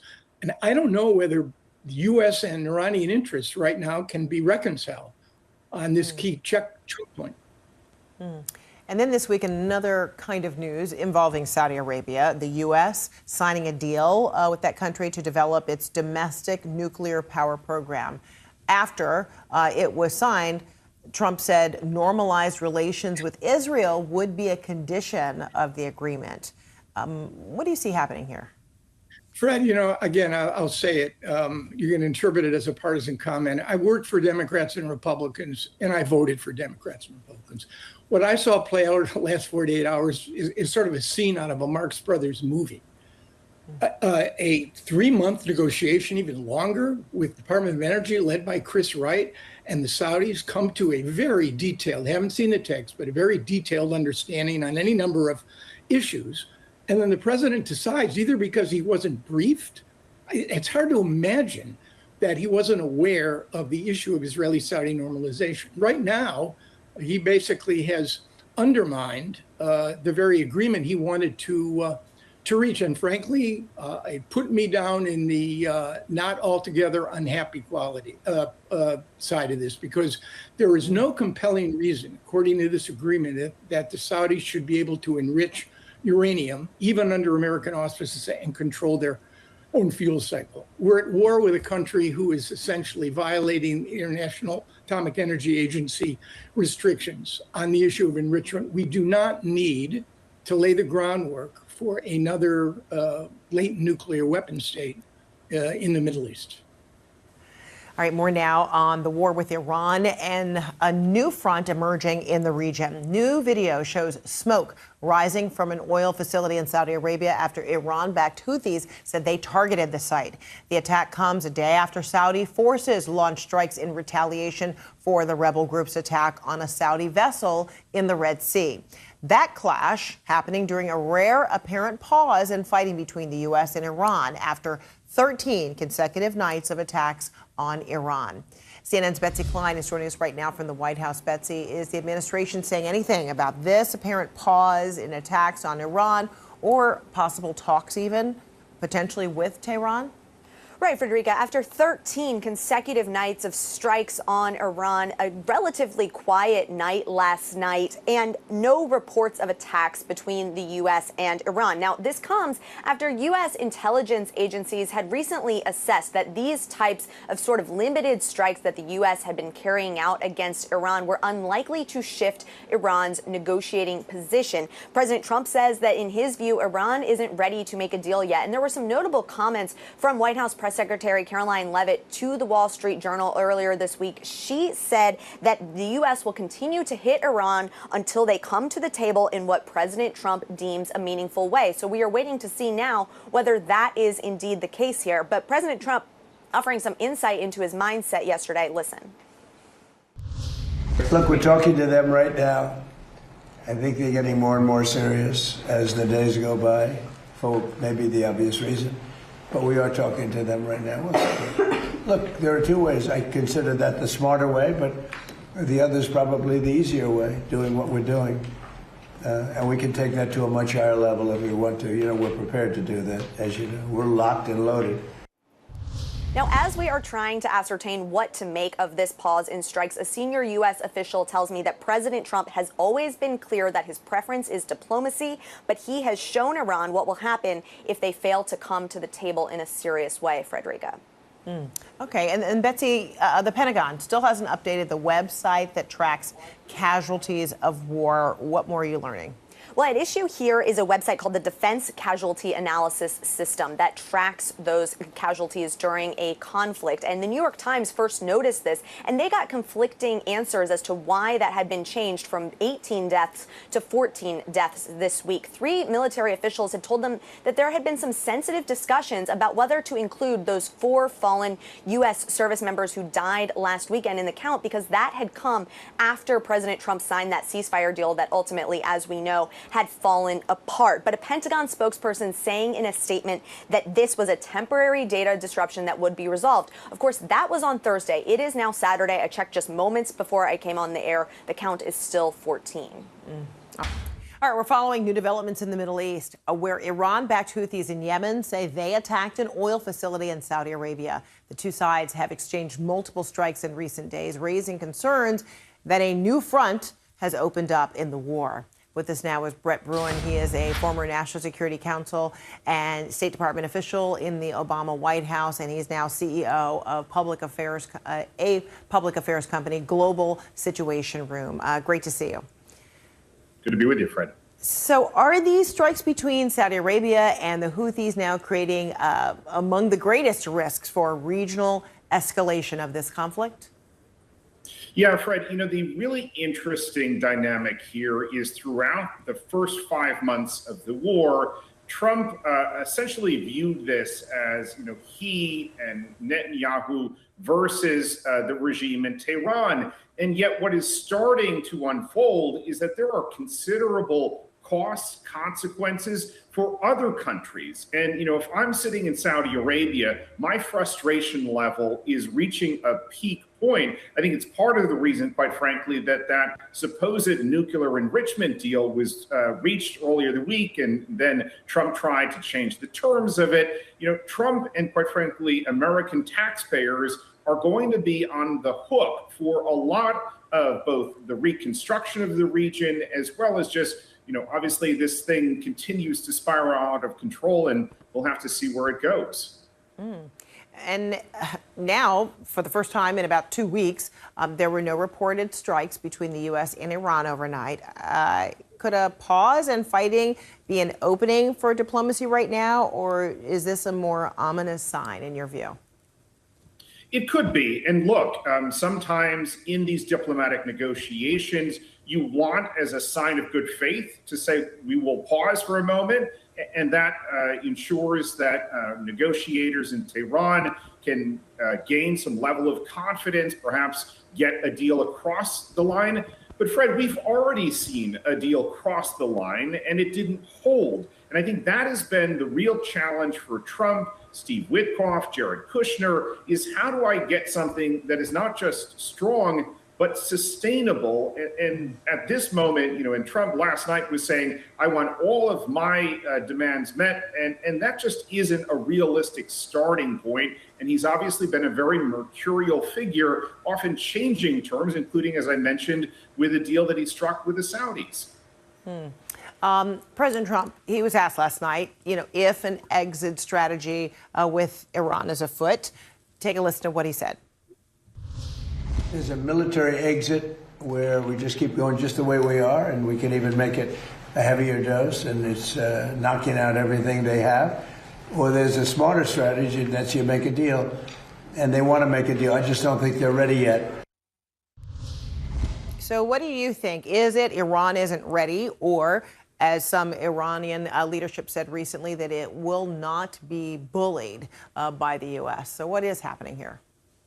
Well, let me interpret what Trump was saying. He essentially is implying that the U.S. will just continue to bludgeon Iran. And we've seen this show just recently in the case of Gaza. I do not think that the United States of America wants to be engaged in a conflict in which we are attacking not just civilian infrastructure, as already happened in the last couple of weeks, but civilians. And Fred, it is important that we level set with what Trump is threatening here. You cannot simply bomb your way to a negotiated deal. And that is where I think Americans, and certainly those in Congress, need to start speaking up and reminding that, one, we have laws, and those laws, including in war, have to be followed. But also we have values and morals.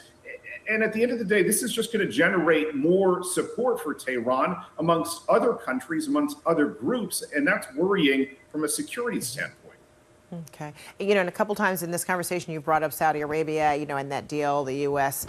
Nuclear deal or arrangement being made with Saudi Arabia. And I'm wondering, is it your feeling that this comes out of an appeasement, so to speak, but at the same time, then the president, the next day after it was revealed publicly, put a condition in place. So do you see this as a viable path for Saudi Arabia and the U.S. in this arrangement of nuclear enrichment, or is there something else going on here? Well, there is no doubt, Fred, that the regional allies are sending messages to Washington that their economies have been badly hit. There is no Vision 2030 in Saudi Arabia, their big plan for economic growth, with the vision of missiles on the horizon. And so the Saudis, the Emiratis, the Qataris, the Omanis are frantically calling Washington and saying, you are going to owe us for these. We may not necessarily be seeing that in the public space, but the damage to their economies is so great. And the future prospects, even if we get to a ceasefire or a peace deal, this war has created instability. It's created concern in the Gulf.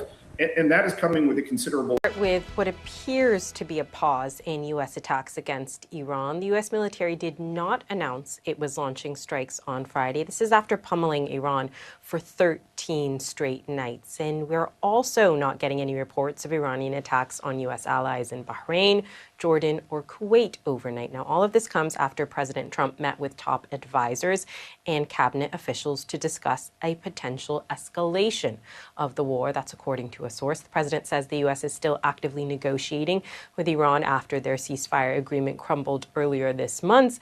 But he also suggested U.S. forces could press on with their campaign and even expand it.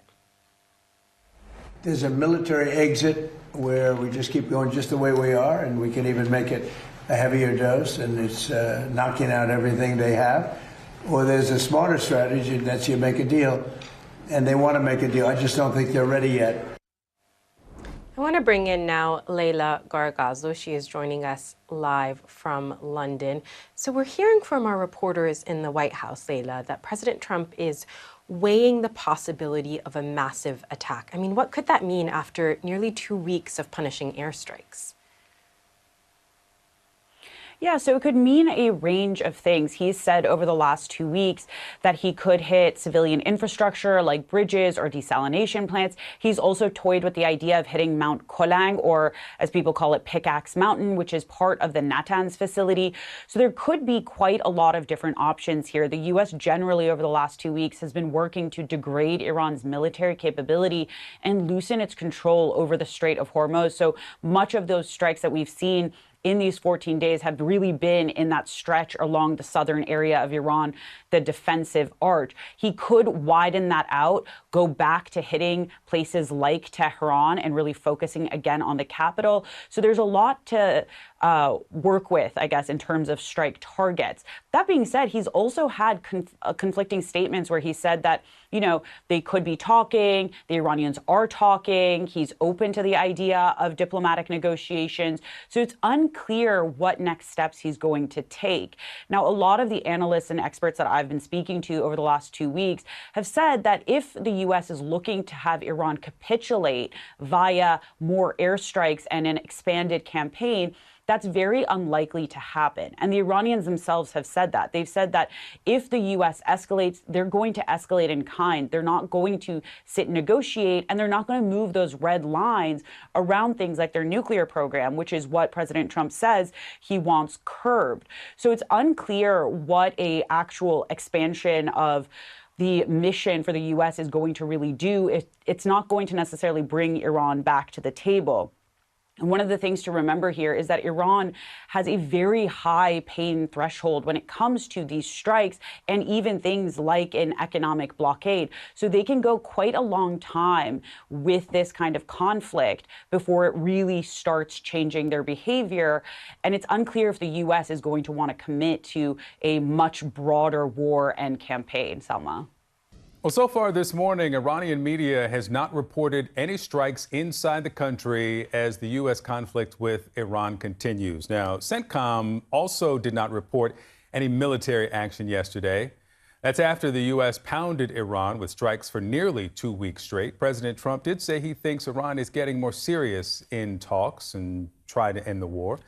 Let's discuss with Maryland Congresswoman Sarah Elfreth. Congresswoman, thank you for being with me. These, first night of breaks after 13 consecutive nights of attacks. The president is reportedly considering an escalation in strikes. What do you make of these strikes, and do you think they are persuasive? The president seems to think so. Oh, well, the president claims to be the best deal maker that I think ever was in the White House or in the world. And we're seeing that that's just not true. We're 150 days into this conflict. We've lost 19 service members. Another 400 have been injured. Secretary Hegseth just told the Congress that he estimates this combat this war has cost $37 billion in taxpayer money, and there's still no end in sight. The president seems to be warmongering via tweet instead of having a thoughtful strategy here. I don't think he had a goal to begin with when he got us into this war, and he certainly doesn't have any way to get us out of it right now. It's, I'm watching it just like you are every single day. There is a new escalation, a new twist to this war, and frankly, the American people are fed up. Well, the president says that the Iranians are getting more serious about talks. Let me play specifically what the president said from the Oval.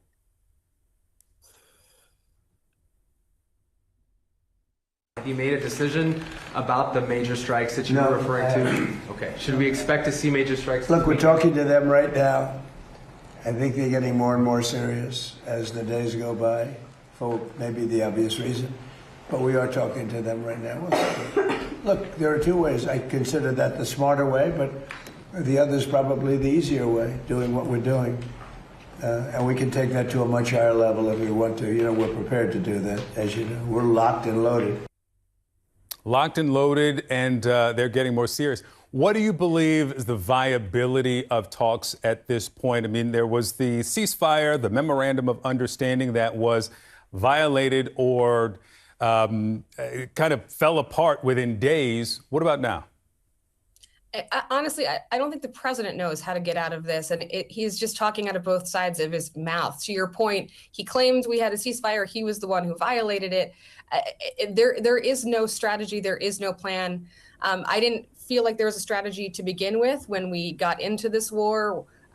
We don't know where we are in the process of the war. Congress and my committee, the Armed Services Committee, has not been given an exit strategy. Again, we just see, like you do every single day in the news, more service members in harm's way, more taxpayer money being spent with no end in sight, and just a continued escalation of this conflict for the entire region. And it's not just the U.S. versus Iran at this point. You're seeing Iran bombing other folks in the region, and the escalation of this should be scary to every single American watching it at home, just like we are. Now, the Congress has passed, you probably saw, 2 war powers resolutions.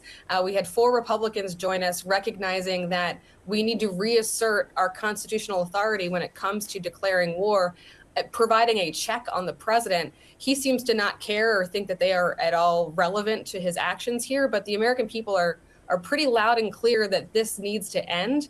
And I'm not sure who he is listening to, certainly not the people, Congress, or even his advisors.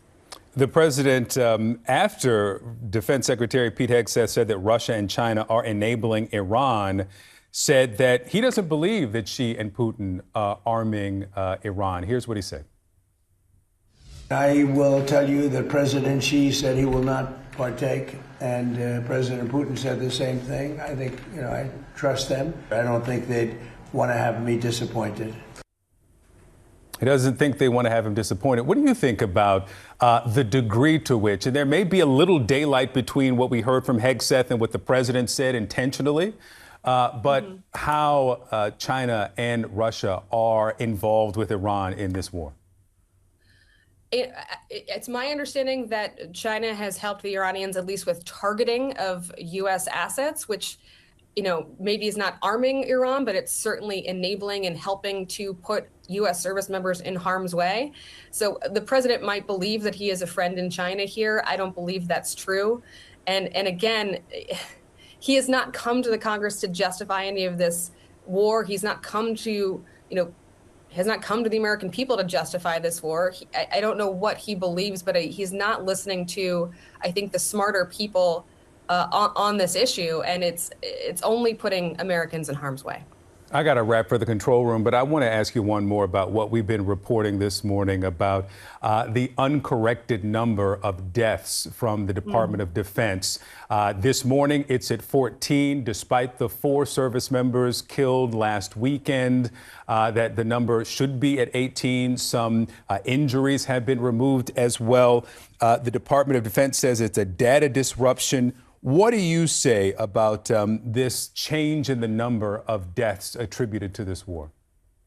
I think it's an odd time to have a data disruption. I think since the president has re-escalated things and we've lost more service members and we've lost more, more service members have been injured, he owes the American people transparency and accountability.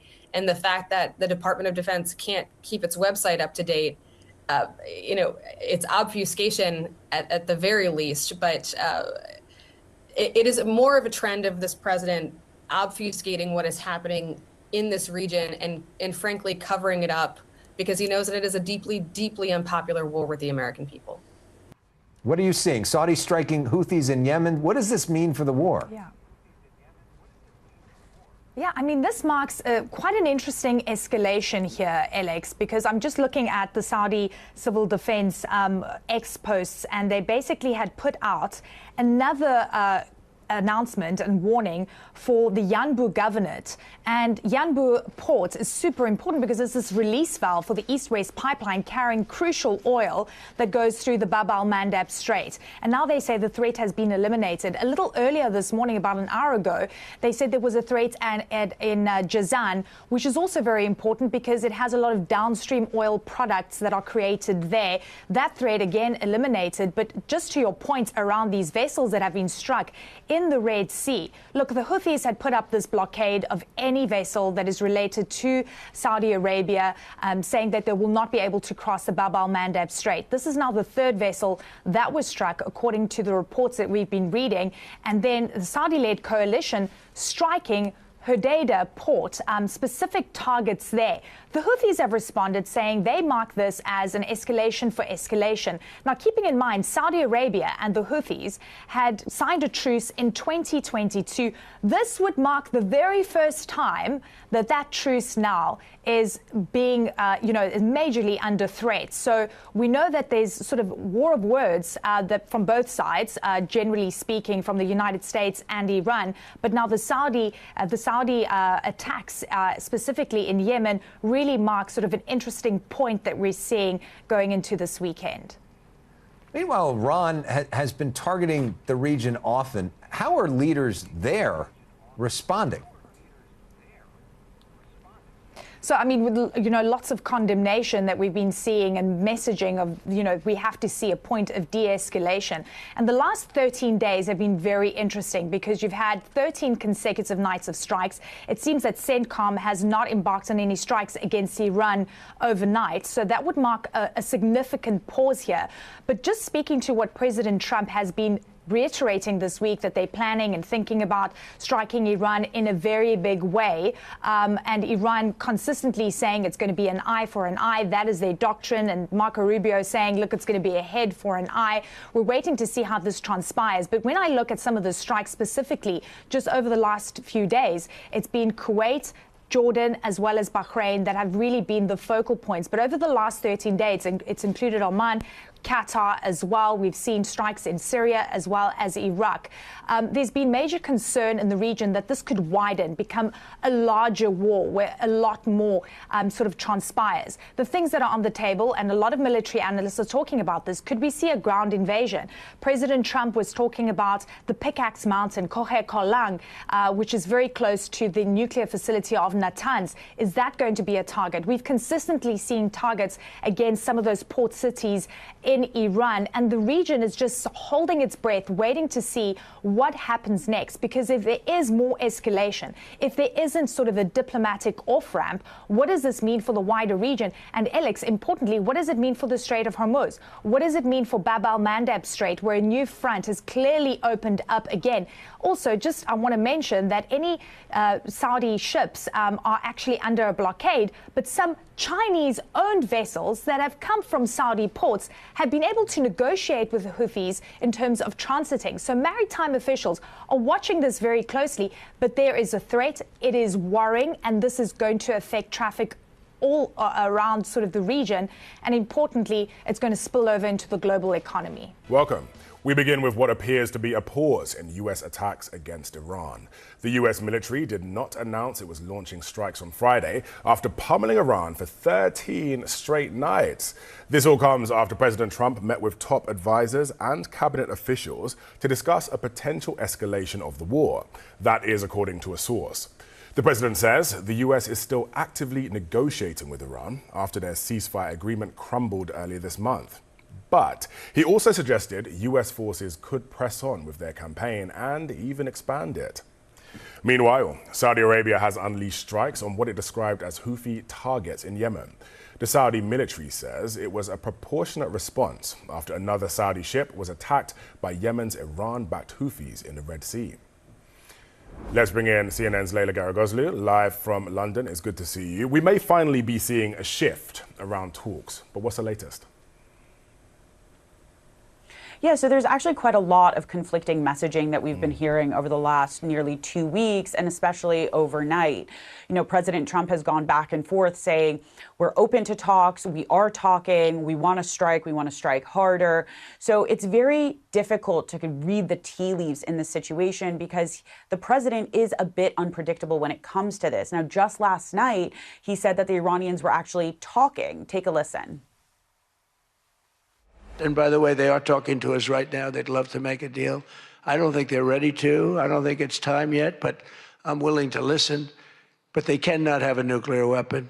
We don't want to see Washington, D.C., or any of our cities, or Israel, or frankly, the Middle East, destroyed with a nuclear weapon, because I know the power of nuclear weapons. I see it. I get to see it. We're not going to let that happen.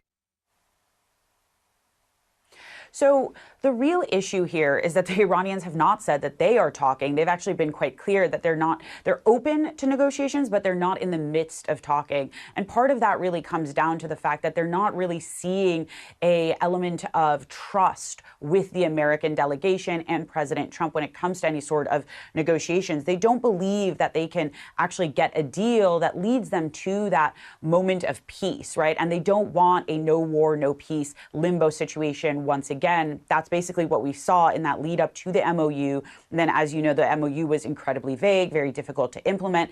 The Iranians don't want that again. Any sort of deal, they say they want to have it be something that achieves lasting peace. Now, the other element that I think is interesting to look at when it comes to President Trump's comments is that he continuously shifts the goals of this war. And this is another thing that the Iranians take issue with. And a number of analysts that I've spoken to over the course of the last few months have said time and time again that that's going to be what makes it very difficult to get some sort of deal or find an off-ramp. Because the goals of the war from the U.S. perspective keep shifting, whether it's Iran's nuclear program or the Strait of Hormuz, it makes it a very difficult situation to negotiate around. And at the same time as that, how significant is Saudi Arabia's decision to strike the Houthis? Yeah, so this is quite significant. We've seen a truce in place between the Houthis in Yemen and Saudi Arabia since about 2022, and that was quite a big deal, really drawing down a years-long conflict.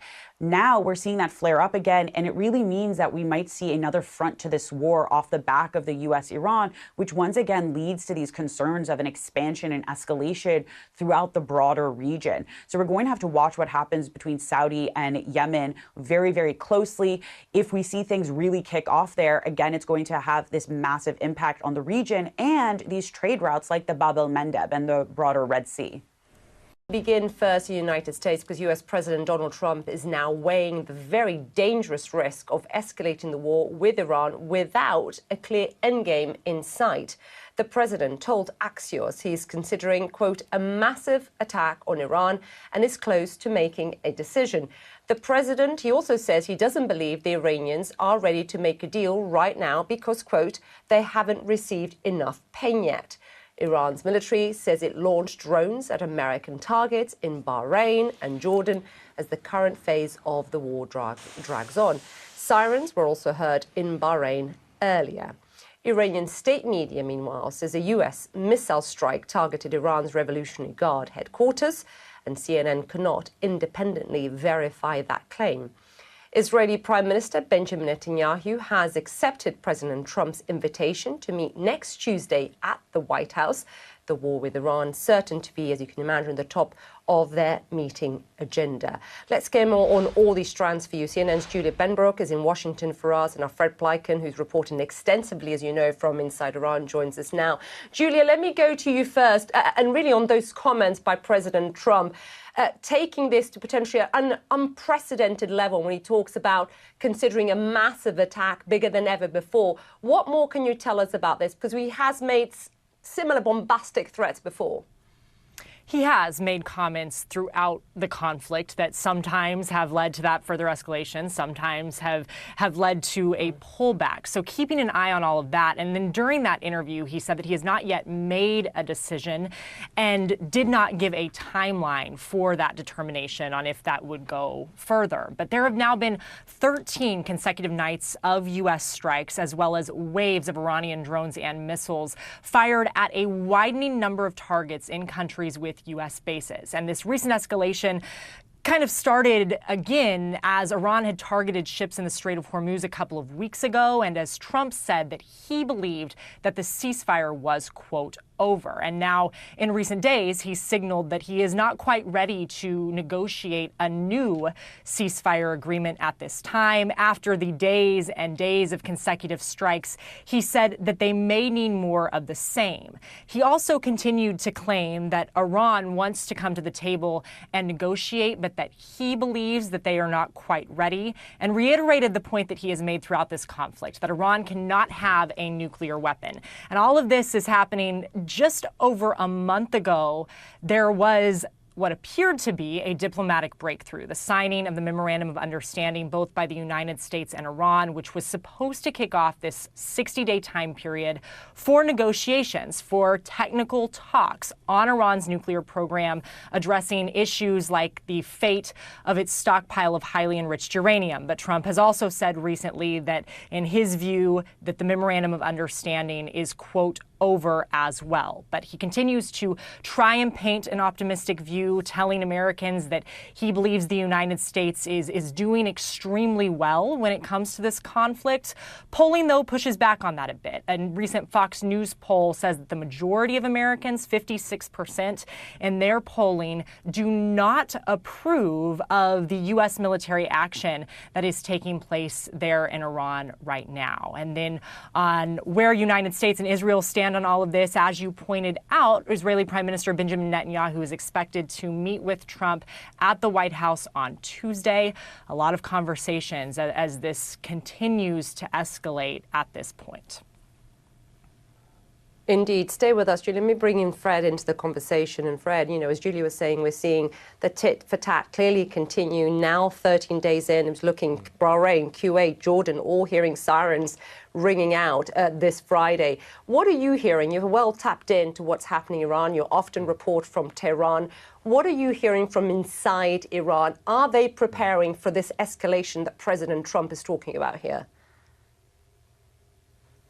Hi there. You said, well, I think they've been preparing for something like this for a very long time. One of the things that we have to understand is when Iran signed the Memorandum of Understanding, they never really trusted the diplomatic process, and they did say that they would be prepared to retaliate should there be escalation on the part of the United States, especially if you look at, for instance, the military leadership in Iran.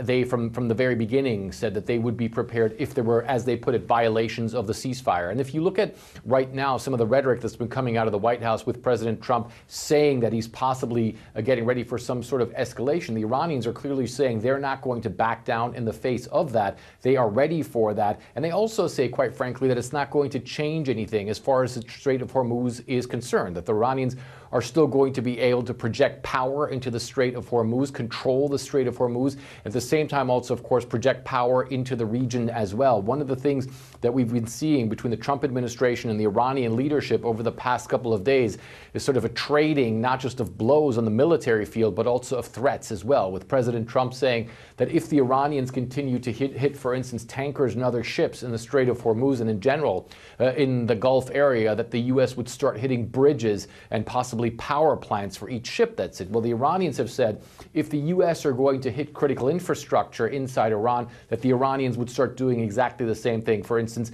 in the Gulf region, you look, for instance, at energy infrastructure there. You look at desalination plants on both sides of the Gulf. Obviously, that's something that could lead to a very dangerous situation in that area, and certainly also something that the Gulf states are very concerned about as well.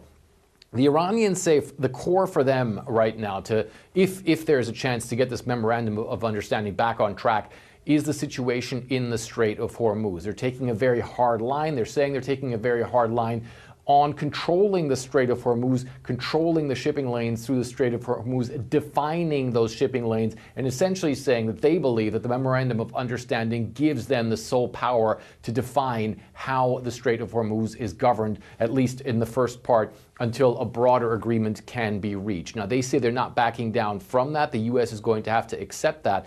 But of course, as we can see right now, that's something that's definitely a big point of contention between those two sides, as now we're looking at almost 2 weeks of two sides trading blows there in the Gulf area. And of course, all of this, Issa, one of the things we have to keep in mind, this is also having a devastating effect on the population in Iran, obviously not being able to move forward from that war footing.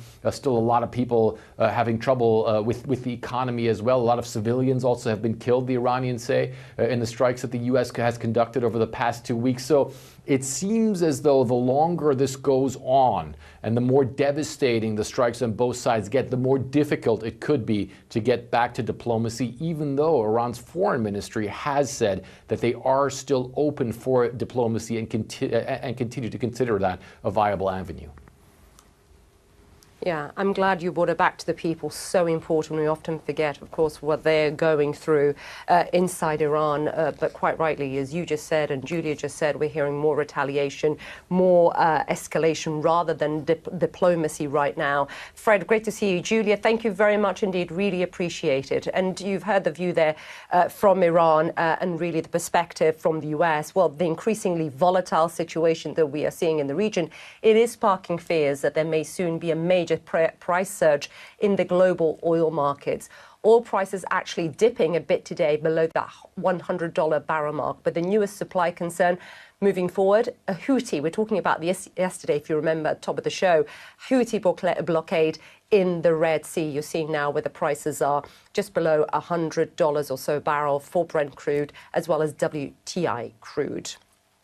I do have some breaking news coming in to CNN, and actually breaking news from The Hague. The war in Iran nears its 6th month now, and after the fragile ceasefire between the U.S. and Iran crumbled, President Trump is now weighing options for expanding U.S. military operations against Iran. Joining me now, Democratic New Jersey Congressman Josh Gottheimer, who's a member of the House Intelligence Committee. Congressman, thanks so much for taking the time. Thanks for having me, Jim. Appreciate it. So CNN and others have reported that the CIA, the DIA have concluded that the kind of bombing, the kind of airstrikes that the U.S. is currently carrying out are unlikely to shift Iran's position. Given that, do you see any evidence that escalating military action, as the president seems to be considering, will change that calculus at all? Well, I mean, part of the challenge here, as you're pointing out, is one, it's unclear what the ultimate objectives are, right, in the conflict, which is why we voted yesterday on the War Powers Resolution, basically saying to the president, you've got to come to Congress and the American people and explain what the objectives are and ask for an authorization of force. We do know, so unclear whether is the objective nuclear, is it to go after their ballistic missiles, their drone program, their terror proxy program, and of course, the Strait of Hormuz, which has now been blocked and which is where the major focus of recent days has been, right? The opening up the straits. And that was not an issue when this conflict started, but it's become an issue. And the second thing with all of this is like what resources are needed to achieve those objectives, and how do we achieve those objectives if we don't know what they are, right? And that's been part of the great frustration here of what are we trying to get at, what do you need to get at it, and what's the ultimate goal. At the same time, if they're bombing ships in the Strait, or if you've got the Houthis now going after ships in the Red Sea, you can't just let that happen and go unanswered, right? So if they kill Americans, they attack our allies. They've been dispatching drones and attacked our allies and our bases. You know, you can't just sit there. You obviously got to deal with that and respond as a commander-in-chief. But you still don't know. But if you don't know what the ultimate objective is, it's hard to run any kind of conflict. Well, those objectives have changed based on the president's own public statements. You bring up the war powers votes, but at the end of the day, these are symbolic, both because you can't get sufficient number of Republican votes, but also because you have the administration gaming the language. Is it a war? Is it a skirmish? Or even these 60-day time periods? I mean, is the War Powers Act basically meaningless at this point? Listen, you're right. You're right that it will not. The president's not going to sign it into law, but it sends a very strong message to the administration, including from those of us who believe and still believe that Iran is an enemy of the United States of America. The regime there, they've attacked and killed Americans, attacked our bases, attacked our allies. Right? They fly under the banner of death to America. Right? They are the enemy.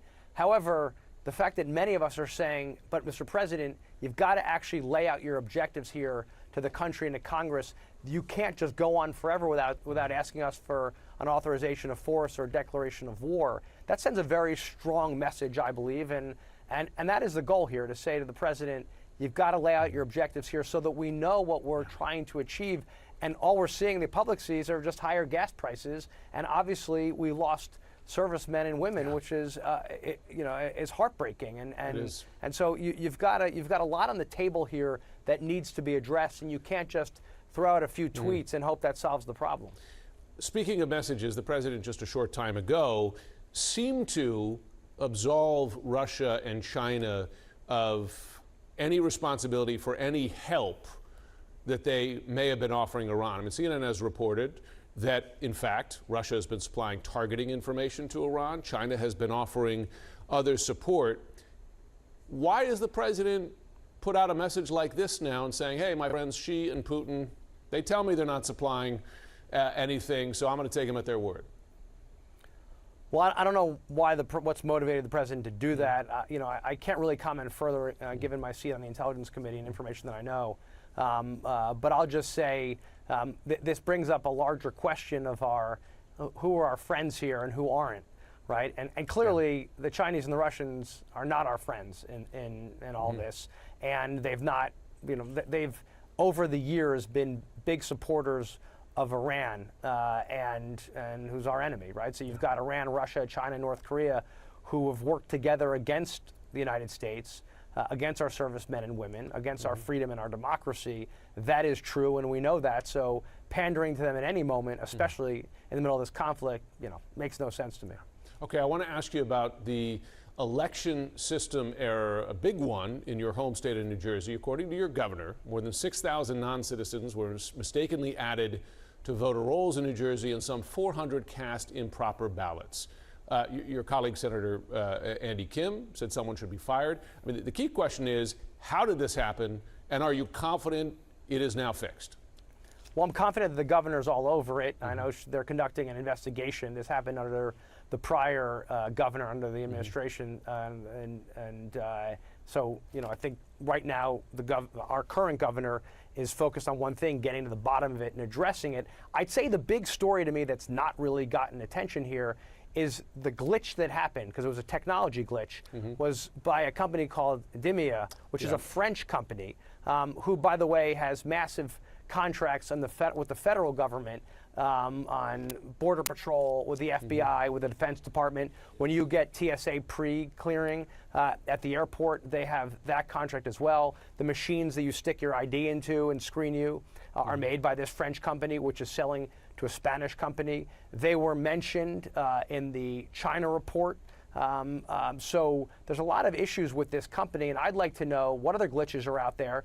Are they protecting our data? Why are we handing over all this driver's license data and all this data to this French and soon-to-be Spanish company that has had issues with the CCP, with the Chinese government? Like, that to me is the big question I'd like to get an answer to. Yeah, a vulnerability at a minimum. Josh Gottheimer, thanks so much for joining. Thanks for having me. Happening now, we're following new strikes between the U.S. and Iran as officials from both sides are now disputing a report in the New York Times that Tehran rejected a ceasefire proposal from President Trump. But this hour, no ceasefire appears in place. The U.S. launching its 13th straight night of attacks, while Iranian state media says Tehran targeted U.S. assets in Bahrain and Jordan. Earlier, sirens were heard blaring over Bahrain, and Kuwait's military now says it's intercepting hostile targets from Iran. Questions are hanging over President Trump's next move after he told Axios, "I am considering a massive attack bigger than ever before." CNN's Betsy Klein is live at the White House with more. Betsy, that kind of warning would carry a lot of weight, except we've heard many warnings from the president where he's made them and then backed away. So what are we making of these conflicting statements about the ceasefire and about this threat from the president? Well, Brianna, if you're trying to make sense of both the state of this conflict and the strategy going forward, you are getting very mixed signals right now. As you just mentioned, President Trump telegraphing this idea of a massive attack. This is something that he has threatened before. He has said he could go after critical infrastructure, things like roads, bridges, Karg Island, that key oil hub, as well as Pickaxe Mountain, which is believed to be an Iranian nuclear site. It's unclear if this is just a strategy to get Iran back to the negotiation table, but this comes as we have seen those 13 consecutive nights of U.S. strikes in Iran, and we are getting new intelligence from the U.S. intelligence community, according to two sources, that the strikes that the U.S. is currently carrying out are unlikely to shift Iran's negotiation position. Meanwhile, the New York Times reports that Iran has rejected a ceasefire proposal that was delivered to Tehran by Iraq's prime minister, who recently met here at the White House with President Trump. According to Iranian officials, they did not want this temporary deal that did not ultimately resolve the idea of who has control over the Strait of Hormuz, which has been really at the center of this conflict. Now, Iran state media is pushing back. They say that this is, quote, diversionary and misleading. A U.S. official also saying that this New York Times reporting is, quote, not accurate. But in President Trump's words, Iran, he says, is not ready yet to get back to a diplomatic solution, to come to the negotiation table. White House Press Secretary Caroline Leavitt also very notably telling the Wall Street Journal that the U.S. strikes will continue until they come to the table in what President Trump deems a meaningful way. No real clarity there. But the president also said today that he doesn't believe that China and Russia, two key U.S. rivals, are providing weapons to Iran. He did issue this warning in a new post to social media saying, quote, two major countries that people speak of often in terms of Iran are, in my opinion, not participating. If they did, it would be very bad for them, certainly not in their best interests. Of course, we should also note that this directly contradicts testimony from Pentagon official Pete Hegseth. He said that China and Russia are at different levels enabling some of Iran's activity. And Betsy, the 4 soldiers who were killed over the weekend have actually been removed from the Pentagon's list of casualties. They were on the website Wednesday. It was listed as 18 who had died in this war with Iran. Thursday, it was at 14. What are you learning about this? Well, this was first brought to our attention by a report in the New York Times. And the New York Times reporting indicated, according to 3 military officials, that there had been some internal disagreement about whether those 4 U.S. service members who were killed over the weekend should be included in the count, because they were all killed after President Trump signed that ceasefire deal, which, as we know, has fallen apart. But a Pentagon spokesperson providing some clarity, they say that this is a temporary data disruption and it will be resolved. But we just checked right before I came on air. That count right now is still 14, Brianna. All right, Betsy, thank you so much. Brian? Breaking overnight, oil prices shooting up as war in Iran ratchets up. President Trump now says he's not ready to strike a deal at all and is considering a massive attack. A packed seaplane crashes into the water. You can see the fiery remains, how 11 people managed to make it out alive. And wildfires trigger a mass evacuation of an entire peninsula packed with summer tourists. The problem, there's only one road out. Kate is out today. I'm John Berman with Sarah Seiner. This is CNN News Central.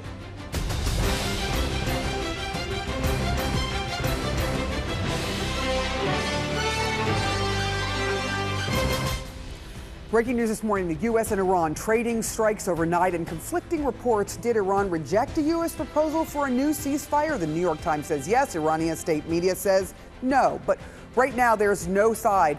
Either side is backing down and heading towards diplomacy. Iran claiming it targeted U.S. military bases in multiple countries in the Middle East overnight, while U.S. Central Command said it carried out its 13th straight night of attacks on Iran.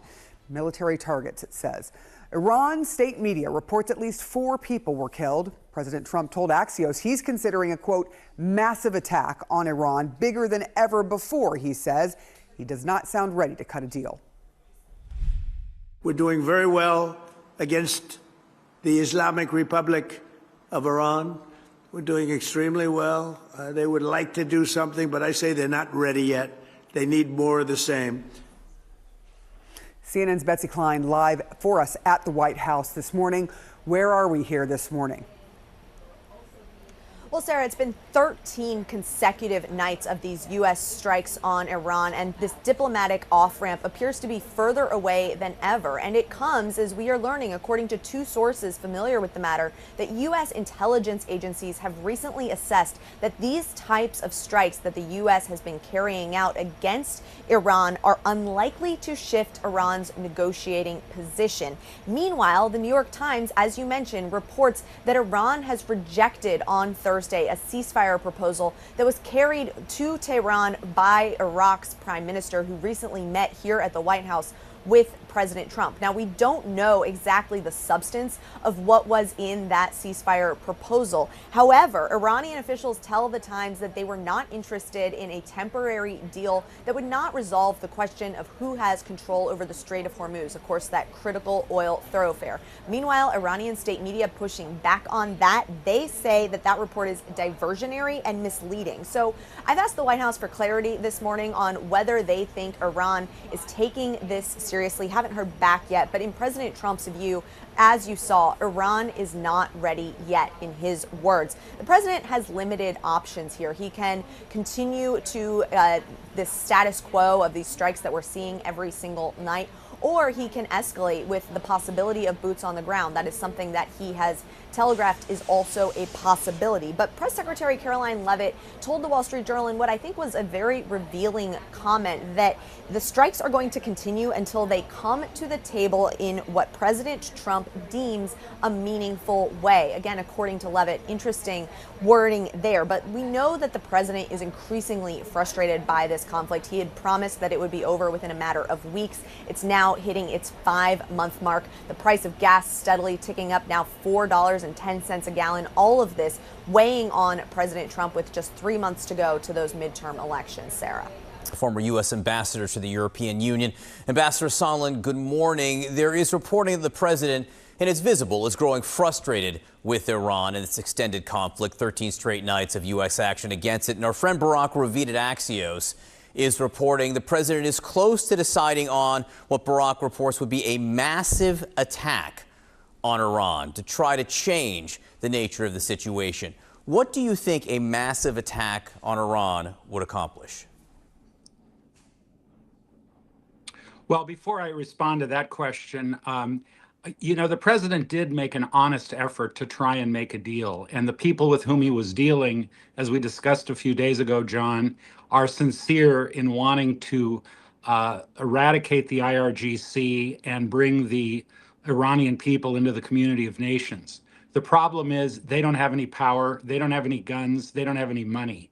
And so as sincere as President Trump was in trying to make peace, it's not going to happen. And now to your point, he is surging an incredible amount of U.S. Armada into the venue, into the theater, and he is going to have a lot of options. And I think the Israelis are going to join this as well.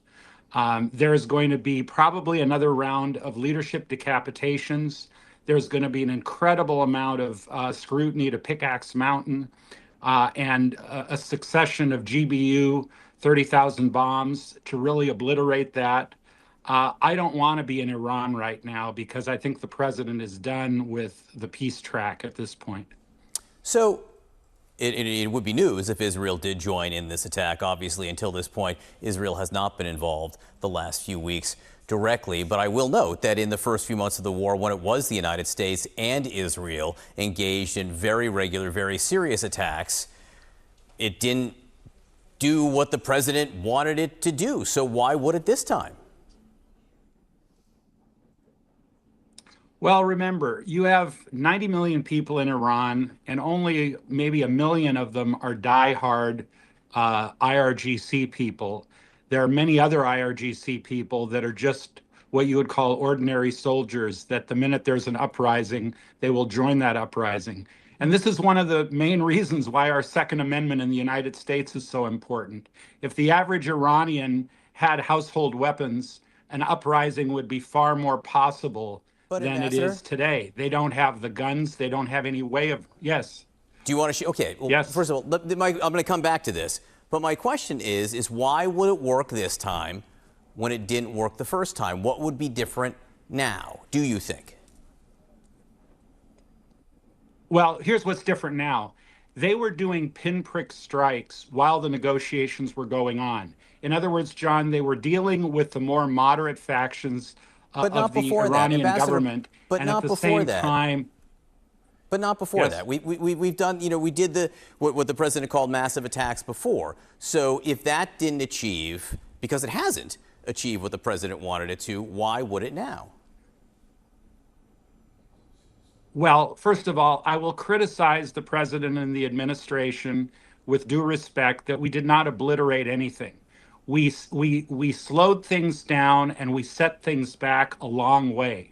This time, with what's going into the theater, once the president gives the green light, if he really unleashes the force that we're massing, we will obliterate them.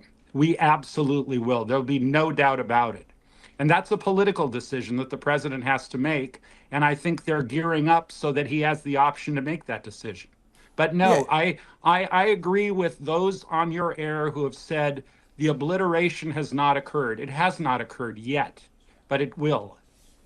It sounds like what you're saying, though, is if the United States does do this again, this massive attack, it needs to be even more than the first time around. If the first one didn't do what you say, so this one needs to be bigger. More. Yes. And in regards to the Iranians, who you are right. Absolutely, and it needs. Go ahead. I'm sorry. We must have a little delay. I'm in Europe. It is also going to require peeling another layer off the onion, which is another level of regime decapitation. There are a few people that I'm sure they're going to spare who they know their hearts and minds are in the right place. But the others, like, I wouldn't want to be Vahadi right now, who's running the IRGC. Mm-hmm. He's got a big target on his back, and they know where he is at all times. And then I just don't want to leave this hanging out there. It sounds like you were also saying that you would like to see the Iranian people rise up. President Trump, at the very beginning of the war, more or less suggested to them that help would be on the way. Do you think the United States should be more directly, overtly involved with trying to have some kind of uprising, giving direct assistance to the Iranian people? Perhaps you misunderstood my point. I'm saying the Iranian people are incapable of uprising, or rising up, I should say, under the current scenario. They have no weapons. What they need to have is they need to have sympathetic members of the IRGC who will turn around and not shoot them when they start these uprisings. And we're not there yet because the militants are still in control of the Iranian Republican Guard. We will see what happens next and if it changes things. Former Ambassador Gordon Sondland, always good to talk to you. Thanks for coming on this morning. All right, now to new CNN reporting about a key White House meeting President Trump held on Friday focused on the U.S. war with Iran. A U.S. official and a source familiar with the matter tell CNN that Vice President J.D. Vance and Joint Chiefs Chairman General Dan Kane warned the president about potential consequences of escalating the war. The sources say Kane gave Trump his military options, but he also expressed concerns about further depletion of the U.S. munitions stockpile and other possible negative consequences. A U.S. Defense Department source says military operations are currently on hold, but it's unclear if that Friday White House meeting prompted the U.S. to pause what had been nearly 2 weeks of strikes on Iran. CNN's Betsy Klein is joining us right now. Betsy, what more can you tell us about this meeting and the president's plans for the war going forward?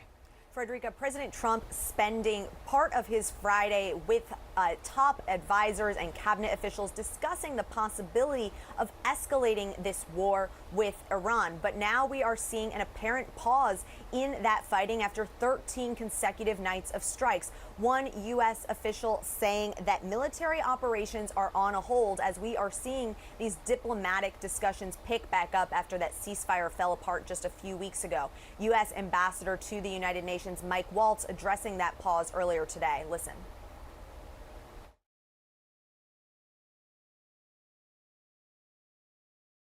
I've spoken with Secretary Hegseth. What the president is doing right now, as we've seen all along, is giving some talks some space. Talks are ongoing. They're happening at every level, from the more technical aspect of it all the way to the highest levels, of course, within both the Iranian government and the U.S. government. Now, in that Friday White House meeting, we are learning, according to our sources, that Vice President J.D. Vance, along with Chairman of the Joint Chiefs of Staff, General Dan Kane, both raised concerns about escalating this conflict. The president in the past has threatened massive attacks. That could include critical infrastructure, things like roads, bridges, Karg Island, which is a key oil hub, along with Pickaxe Mountain, which is believed to be a nuclear site. Now, that could constitute war crimes, potentially. And Kane, in that meeting, specifically raised concerns about U.S. munitions stockpiles. We've heard now from Pentagon spokesperson Sean Parnell. He says in a statement, quote, "We have executed multiple successful operations across combatant commands while ensuring the U.S. military possesses a deep arsenal of capabilities to protect our people and our interests." Now, sources say that other major concerns were raised to the president in that meeting. That includes the possibility of massive civilian casualties in Iran, as well as